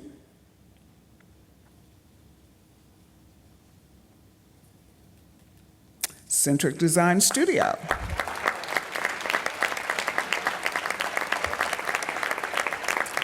We're going to have to keep an eye out. They're getting really tricky here. Please also know that all of the submissions are anonymous, so we have no idea of knowing who the folk are. We're just judging on the merits of the work. We congratulate them for the spirit of creating a space for new business entrepreneurship in a historic warehouse building. We love their ingenious use of light and color, the way that they basically took a bland white box and turned the interiors vibrant. We loved their attitude towards adaptive reuse. So we want to thank you for creating spaces in which business entrepreneurship can be inspired. Next slide. We are still in the historic preservation category and would like to give our next citation for historic preservation to RG Collaborative, St. Joseph Church renovation.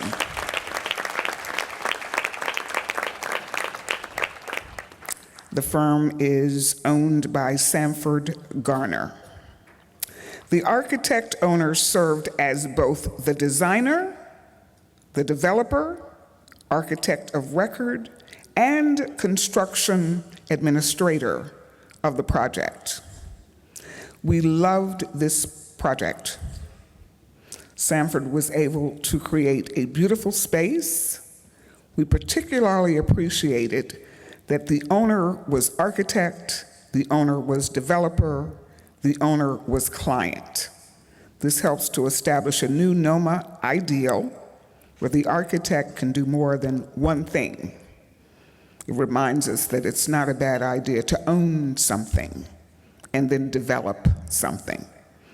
So we would like to congratulate you for helping us to celebrate the spirit of hallowed ground. We love your attention to architectural detail and the fact that you left something behind untouched as a reminder of the history of place. We congratulate you.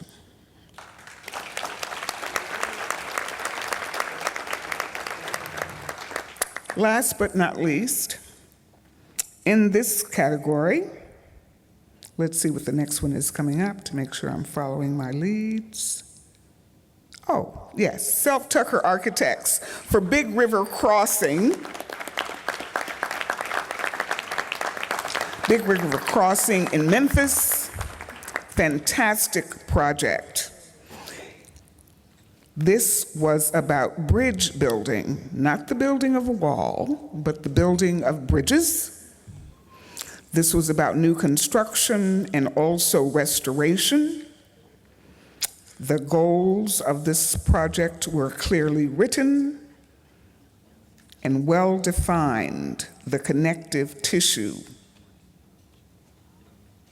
and the responsibility of this bridge to connect both West Memphis with downtown Memphis in an extraordinary way that celebrates linearity, connectivity, and we particularly appreciated the presentation.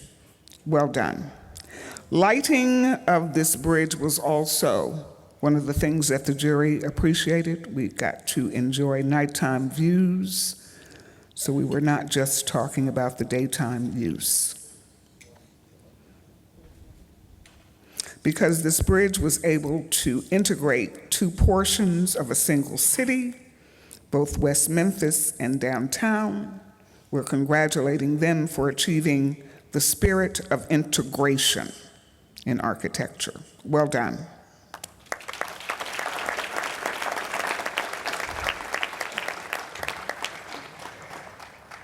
Next slide.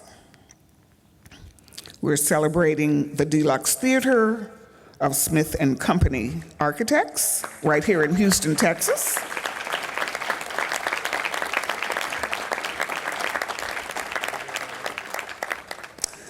We loved this project. They took an old theater, a 1940s theater that was in Rambles. It used to be part of the Art Deco period. They were able to take strong features of the Art Deco period and reintegrate them into a new and uplifting facade of the building.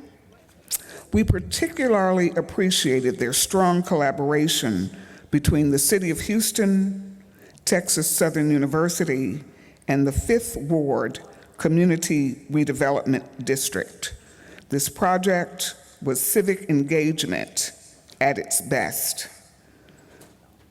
The jury felt that their design of the facade symbolized strong evidence and respect for history. We applaud you for your spirit of historic recall. Next slide.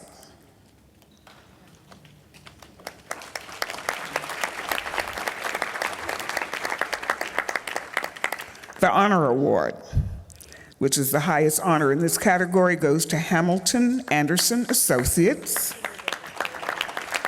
for the Strathmore Apartments. Once again, Rainey Hamilton. We felt that the submission was a comprehensive package that showed before and after pictures, existing conditions, as well as how their proposed ideas went into play. We particularly loved the way that they lit the facade at night, underscoring some of the historic elements of the original building.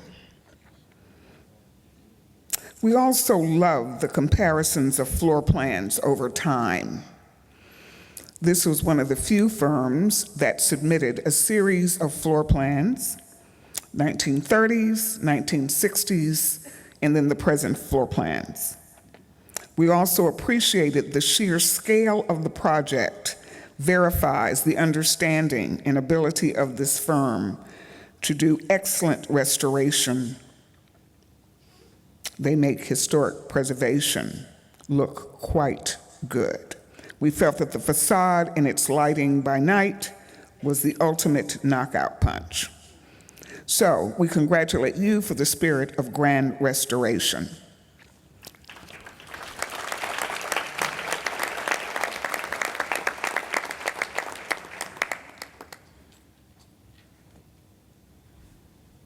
Next slide.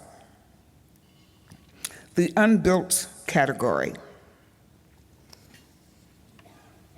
First step.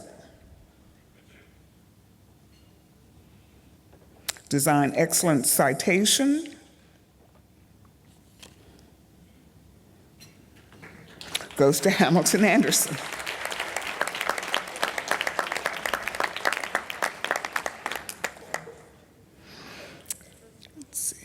This project was called the Weigel Community Apartments Project.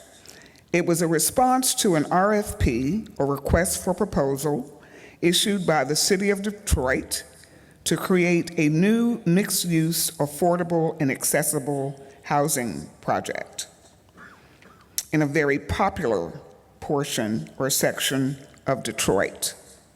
We enjoyed the massing. We particularly applauded the options of housing type, and we also applaud Detroit for using very creative ways of extracting the best possible options for housing. We know that Maurice Cox is there as Director of Planning, and he is being supported by Stephen Lewis, also one of the new Directors of Design in the City of Detroit, both NOMA members. We applaud you.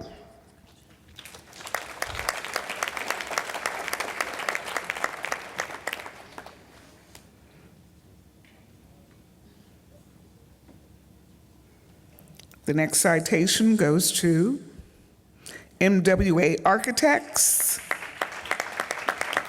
Carlton Smith, FAIA, NOMAC Principal. Oak Harbor is a clean water facility. We felt that this submission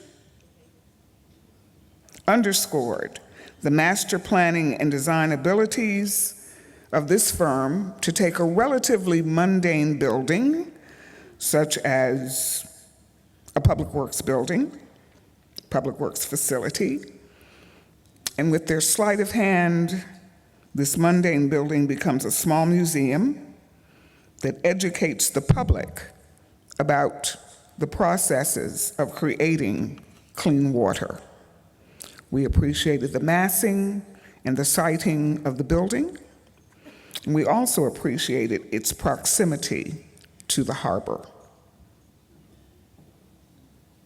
We applaud Carlton Smith and his firm for upholding the spirit of environmental justice.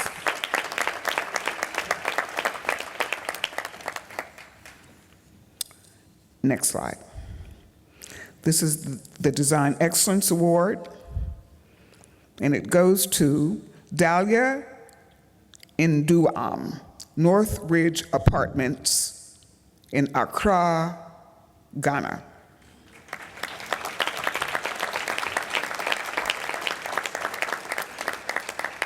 The jury wishes the audience to know that of the 36 submissions that were made this year, 3 of them were exacted on the continent of Africa.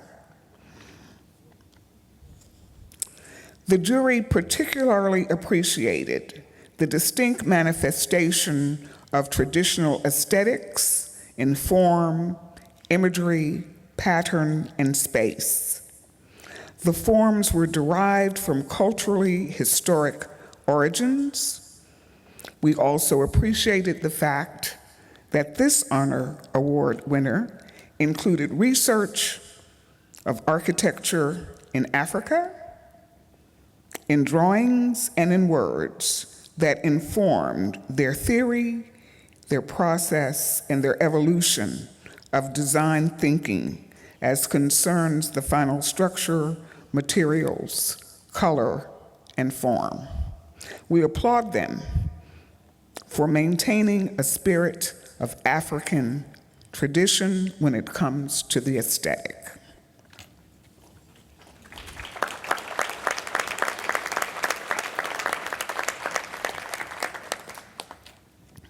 The next category is the built category. The first citation goes to Moody Nolan for their design of the Cleveland Metropolitan School District School of the Arts. We loved this large-scale building and felt that its massing was well balanced. We appreciated the complexity of forms as derived in plan and exemplified in massing and elevation. We enjoyed the complexity of forms, the protruding volumes, and the 3D models that accompanied their submission were absolutely remarkable. We applaud them for their spirit of imagination in creating a functional and most beautiful school of the arts. Let's applaud.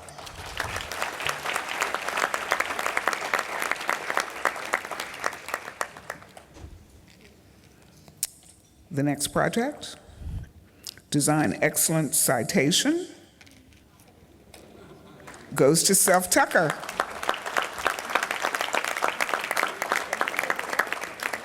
Are they still in the room?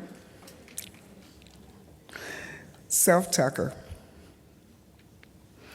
They created, let's see if I have my notes here, a formidable business academy, charter school. I think it was called the Memphis Business Academy, designed by Jimmy Tucker, oneself, 22,000 square feet of space, basically 2 sheds that were welded together quite well. However, they were able, with a very low budget, to give their clients and the students a very big bang for the buck. Simple materials, but the use of color was instructional and very well balanced.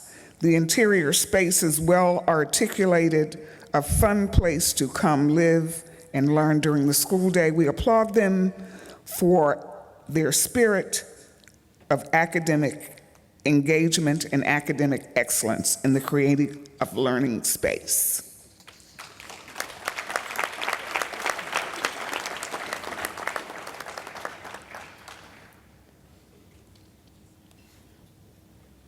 The next design citation goes to Moody Nolan.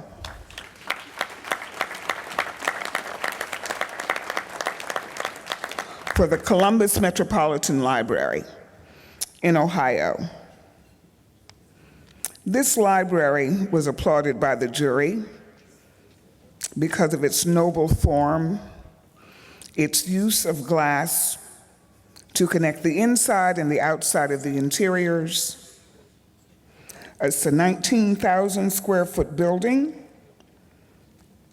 with several places for community interaction, a kindergarten readiness room, private reading rooms, and also special places for teenagers to congregate.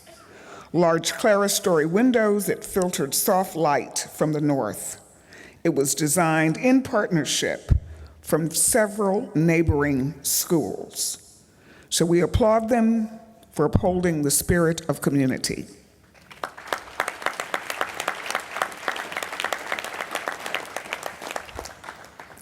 Next slide. This is the coveted Design Excellence Award. Honors goes to Crosstown Substation, designed by Jonathan O'Neill, Cole, Devon, and Case.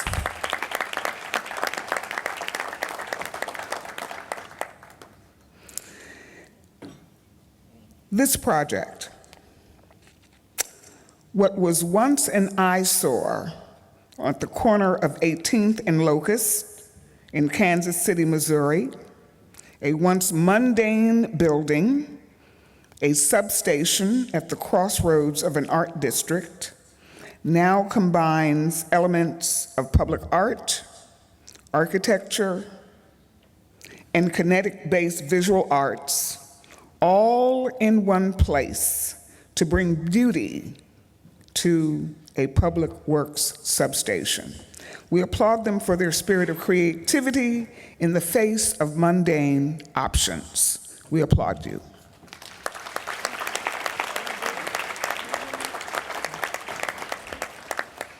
Are they here? Is anyone here? All right.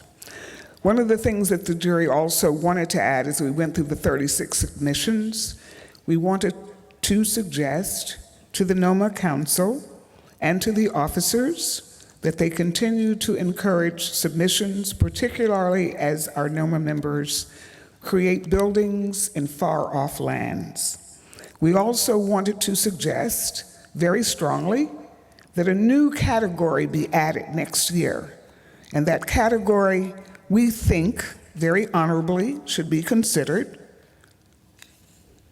is a category for research. If we were to add a category for research as part of our submissions, we would be able to receive the works of David Hughes and his many books on Afrocentric architecture. We would be able to receive and review the works of Dr. Carla Bell and the book that she has published on the role of culture in the design studio. We'll be able to receive and review the works of Mabel Wilson and the enormous works that she has done on the history of Black representation in the World's Fair expositions historically. We would be able to receive and review the works of Dr. Sharon Sutton, who just published When Ivory Towers Go Black, the study of Black militarism at Columbia University School of Architecture and Planning during the 1960s and 1970s. We would be able to receive and review the works of James Washington, who is presently writing A History of Black Architects in the State of Louisiana. And his second book that he is working on, James Washington, is called Architecture, The Other Side of the Business. Please accept and respect this recommendation to be included in next year's awards. We salute you all. Everyone here is a winner.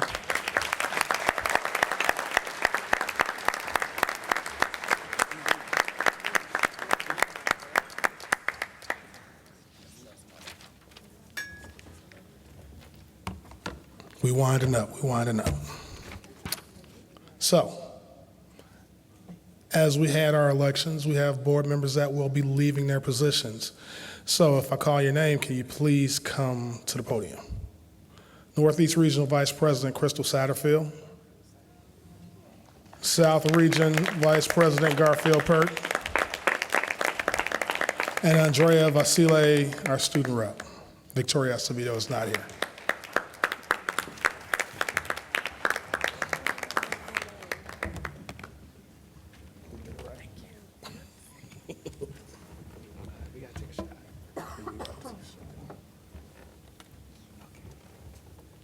It was great working with them. I'm going to miss them, but I'm still going to be calling them, bugging them for help.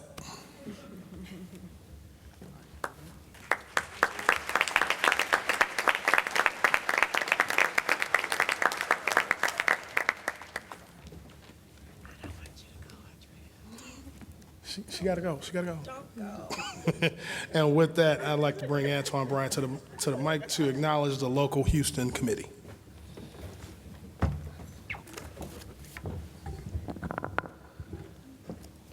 (2017) was a challenging year. We started with a transition in leadership, both in our nation and in our organization.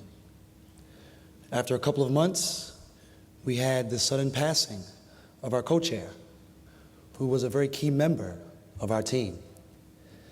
And then as we tried to gather ourselves, get back on track, and keep moving, a little thunderstorm happened. Kind of a little bit of rain, a little bit of wind. But our team came together, we continued to move forward, we continued to go ahead. I know.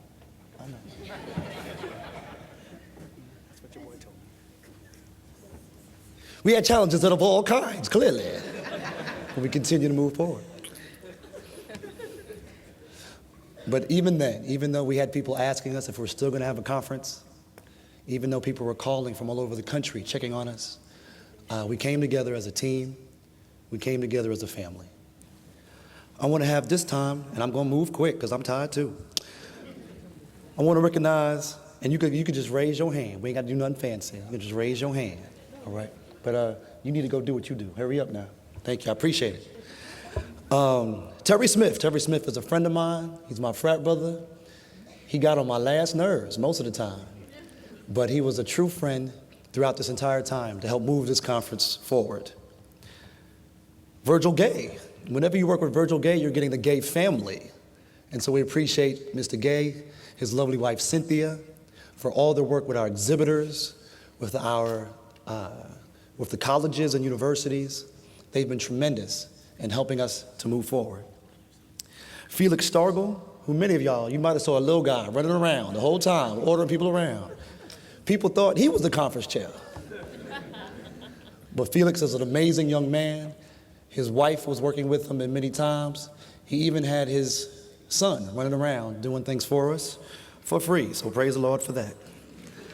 I want to recognize Dan Bankhead, who was helping us tremendously behind the scenes, even while being a director with HISD and addressing schools that got flooded. He still was helping and working through to get this conference off the boat. Our good friend Damian Hines, who had recently just relocated to Houston, jumped in to assist with a number of initiatives that we had both for the conference and external to the conference as well. The venerable Wardell J. Ross. People kept asking me, is there a Wardell Ross or a J. Ross? It depended upon which day you asked them, but they're the same person. He is the VP of the local chapter and has been instrumental to helping this conference move forward. Those are the many men with Justin Taplett, who did guidebook. At the last minute, we called him up. We said, hey, Jay, we need you to do guidebook. I sure appreciate you. Thanks, Justin. And he put it all together, as well as helping us to man and make sure those HSWs were in play. But in addition to all of the gentlemen, we have the ladies of the Houston chapter of the National Organization of Minority Architects. And because we talk about the alphas, we talk about the sigmas, as a fine member of Kappa Alpha Psi fraternity. We have, we have gifts for the ladies of NOMA. Crystal Granger worked tirelessly. Now you can come up. Worked tirelessly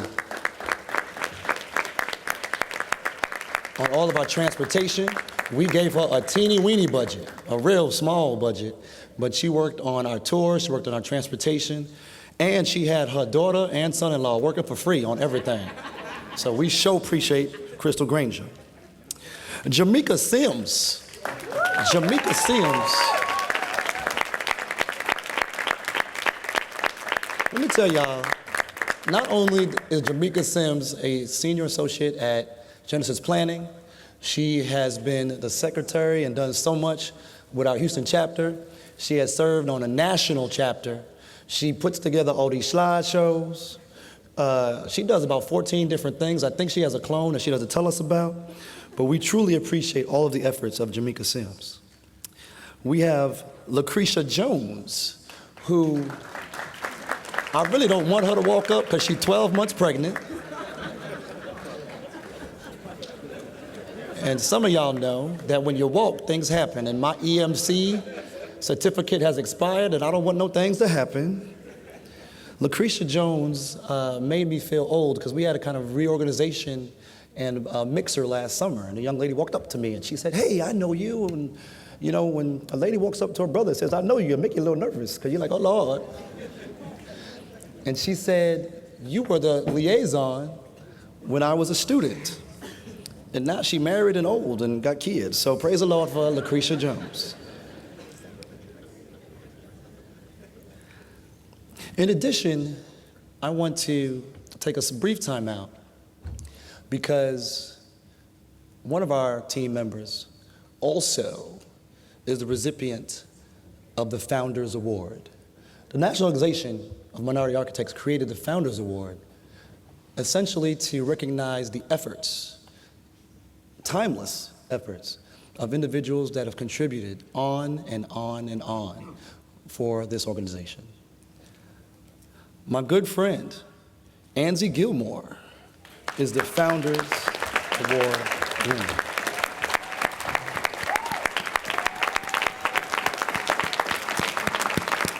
And she gets the flowers. And she gets the flowers. Yes, sir, she gets some flowers too. No, slide up there.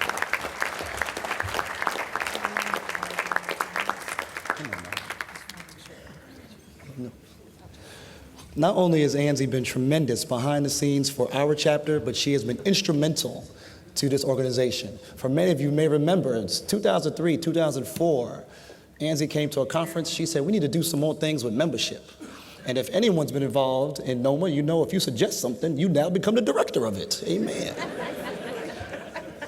I remember talking to Angie way back in 2004, and I said, "Angie, we need to bring the conference to Houston." What did Angie say? She said, "Hell no."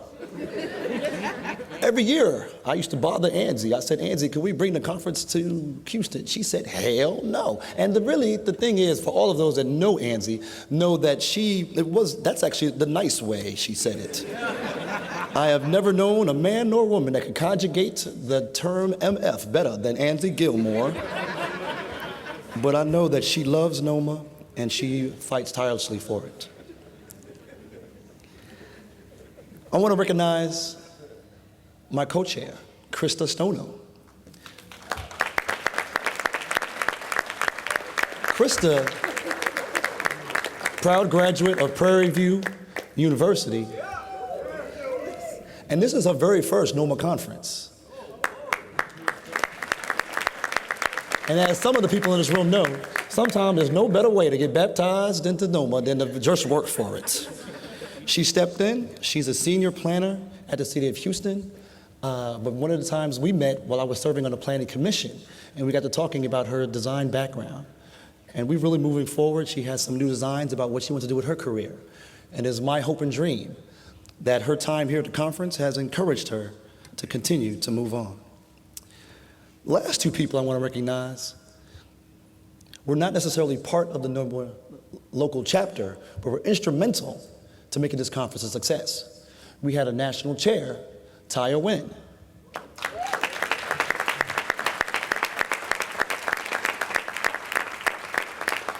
Taya served, she helped, she gave me a whole bunch of voicemails and text messages and emails, got on my last nerves, but I love you too, on Tuesdays and Thursdays. So there it is that we appreciate Taya for all that she's done and will continue to do to serve this organization in the capacity of National Conference Chair. And then last but not least, there was a young woman that came on in the 11th hour to assist us, to help this thing move forward, to become a success. And that is Miss Sherry Snipes.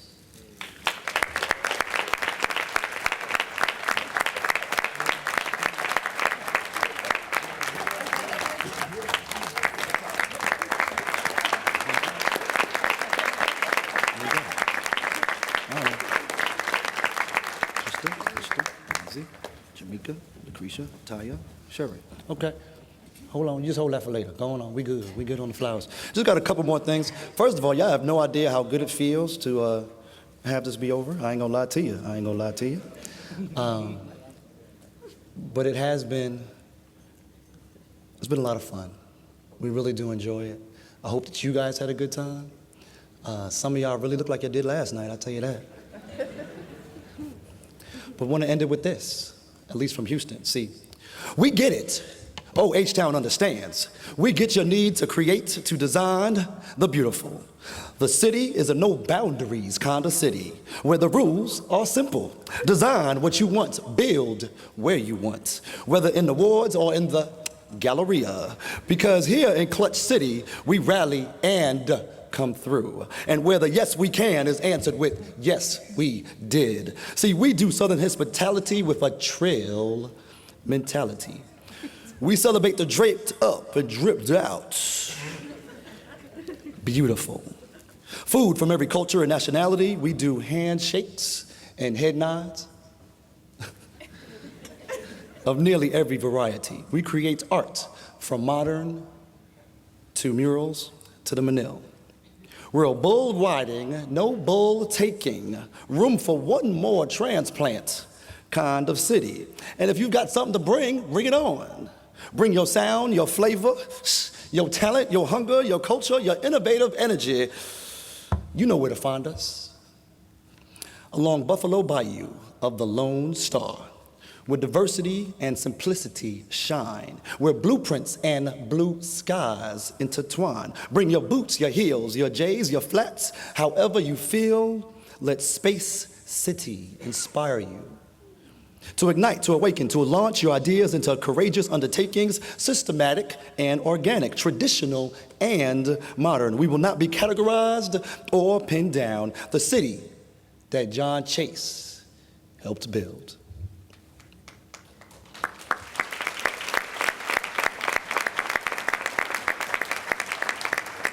Thriving in a tension between the beautiful and the random. Did you get the memorandum?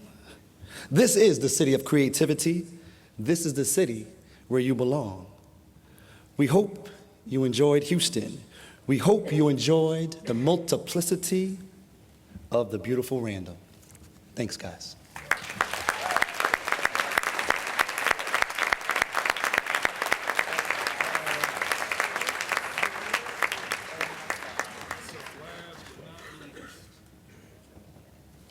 Bill Stanley. We're going to have a presentation by Bill Stanley.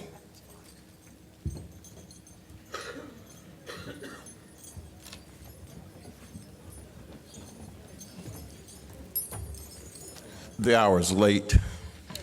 I don't want to stand between you and your bar, your bed, whichever. But I'd like to ask all of the members of the council to join me on the dais, please, very quickly. While they're all the members of the council. Like the NOMA Council, like the foundation, the NOMA Council is organized by the original founders of NOMA, recognized people who had been instrumental in the formation of its principles, past presidents and others, individuals who have rendered exceptional service and leadership to NOMA over a number of years. As in the old days, the elders of the village come together as a body and offer advice, mentoring, counsel, and guidance, but not governance. Recipients and others have been the same. such as the relationship between NOMA and the board, NOMA and the council. Tonight, we honor a gentleman by the name of Phil Freelon. He's not able to be with us, but I'll tell you a little bit about him. He's a native of Philadelphia, married to the internationally renowned jazz diva Nina Freelon, celebrating their 39th anniversary this week. A father, a grandfather, a graduate of the North Carolina State University and the Massachusetts Institute of Technology, College of Architecture. He's a Loeb Fellow at the Harvard University Graduate School of Design. And for years, his practice thrived and was based in Durham, North Carolina. He recently merged with Perkins & Will. He's a member of the College of Fellows of the American Institute of Architecture and the recipient of AIA's coveted Jefferson Award for Excellence in Public Architecture. He's lectured widely and is highly sought after as a juror. He has numerous design awards. The NOMA Council has been able to use Philip's support in his beautiful museums, one of which is in San Francisco, where NOMA hosted a forum, another for the Center for Civil and Human Rights in Atlanta, where we hosted another forum, and of course, the National Museum of African American Art and History and Culture on the Mall in Washington, D.C. There are scores of other museums that Philip has designed, far too numerous for us to delineate tonight. So, by the overwhelming majority vote of the NOMA Council, we do hereby induct Philip Freelon into this body with all the rights, privileges, and responsibilities appertaining thereto. He's not able to be here, but he did send a tape, so would you please roll the tape? Good evening, everyone. Thank you for allowing me to receive this incredible honor. I'm talking to you from Durham, North Carolina. I'm sorry that Nina and I could not be there, but please receive our thanks and appreciation. This is a tremendous honor. I want to thank the NOMA Council, the NOMA Board, and especially the NOMA Houston chapter for pulling this incredible event tonight and the entire conference so soon after the unfortunate storms there. So have a great time. I'm sure everyone is having fun and especially looking good too, and I'm so sorry we couldn't be there. Thanks very much, and we'll see you again soon. Let's rise and give Philip a round of applause.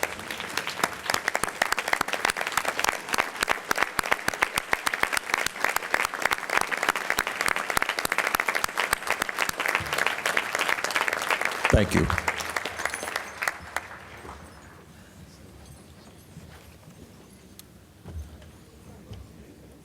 Okay, so we're close, we're real close. So I would like to bring Jason Pugh and Oswaldo Ortega to the mic to show us what's going to be happening in Chicago next year. And Sharon Samuels. Oh. Hey.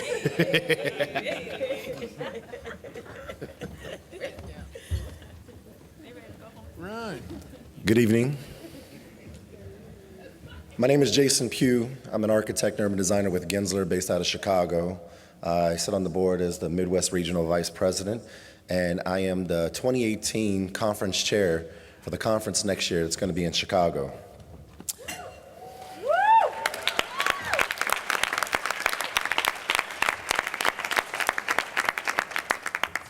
To my left is our current president and member of the year, Oswaldo Ortega. And next to us is an amazing woman, Sharon Samuels. She'll be serving as the co-chair for the conference next year.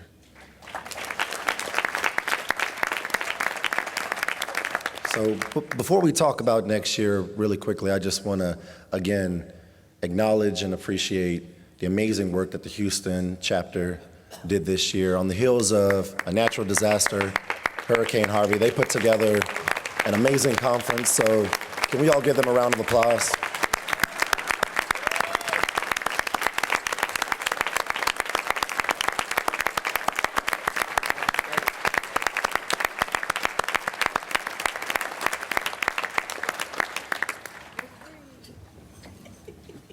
And while I can't guarantee we'll have back-to-back days of 91-degree heat next year in Chicago, I can tell you that the conference will be a very unique experience, one that you have never experienced at NOMA before. So I'm going to let Sharon explain the concept that we have in store for you next year. Good evening, everyone. We want to invite you to Chicago in 2018 for a new conference concept called Unbounded. We're going to have a conference without walls. We're going to show you Chicago, the architectural mecca of the U.S. Come see it like you've never seen it before. We guarantee that you will not forget it anytime soon. And with that, we would like to show you a preview of what you are going to get.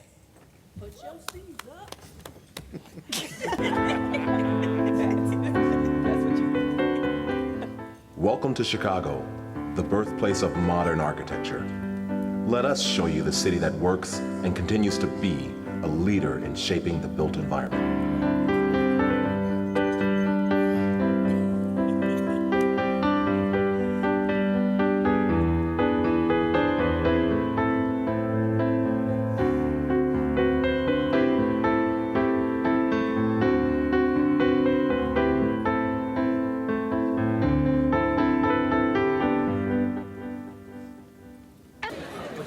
Okay. Good evening.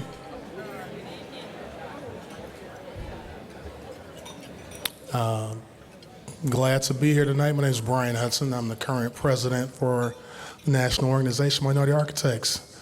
Thank you all for coming to Houston this year. Can you give yourselves a round of applause?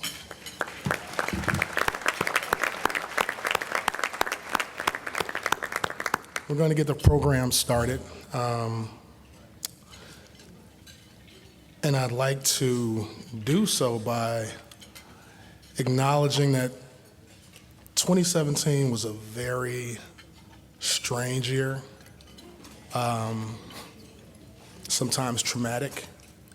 If you look at what's going on in DC and how it's affecting probably everybody in this room, along with the rest of the country and probably most of the world. So it's been tricky this year. And I would like to say that Houston, I'm proud of you guys for pulling this together. For those of you that don't know, probably halfway through the planning of this convention, they lost their co-chair suddenly, Ms. Lola Lisa King.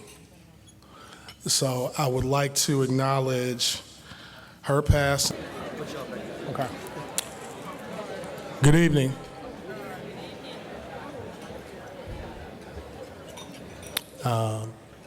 Glad to be here tonight. My name is Brian Hudson. I'm the current president for the National Organization of Minority Architects. Thank you all for coming to Houston this year. Can you give yourselves a round of applause?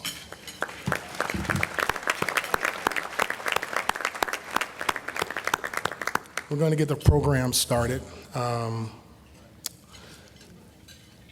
I'd like to do so by acknowledging that 2017 was a very strange year, sometimes traumatic. If you look at what's going on in DC and how it's affecting probably everybody in this room, along with the rest of the country and probably most of the world. So it's been tricky this year. And I would like to say that Houston, I'm proud of you guys for pulling this together. For those of you that don't know, probably halfway through the planning of this convention, they lost their co-chair suddenly, Ms. Lola Lisa King.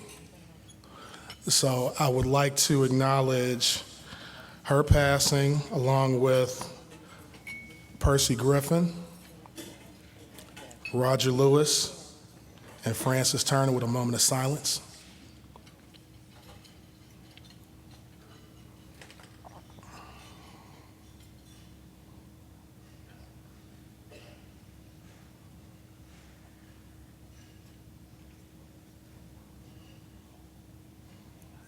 Thank you.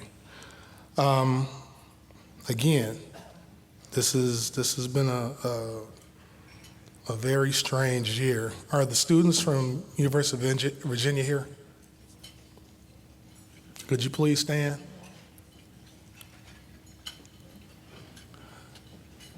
So, unfortunately, there's an incident that took place on their campus earlier this year that involved a shooting. And I want to give these students a round of applause for continuing to work to get to this conference. I mean, it's been traumatic on that campus. So I want to thank you guys for making the effort to come all the way here and come to this conference.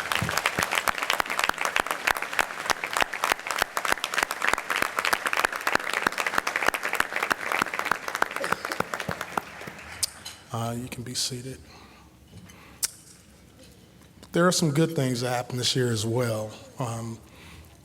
For those of you who don't know, I also run a youth program back in Chicago, sponsored by the NAACP, and it's a program called AXO. And it's a mentoring program for black youth, and there are 33 components that students can compete in, one of them being architecture. And there's a young lady, our next Starchitect. I hope she's in the room.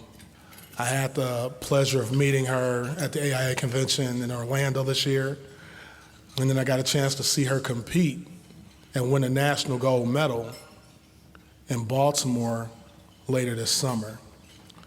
Miss Nina Crosby, could you please stand and accept the applause that I'm going to ask people to give you right now?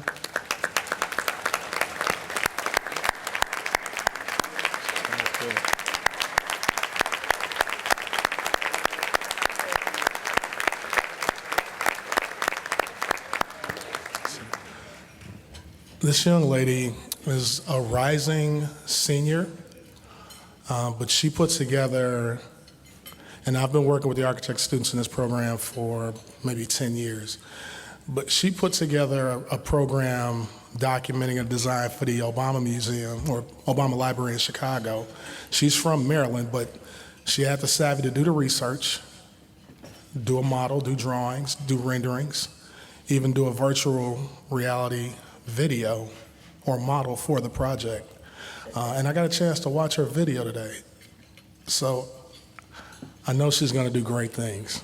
Southeast, Vice President of the Northeast, and parliamentarian. The VP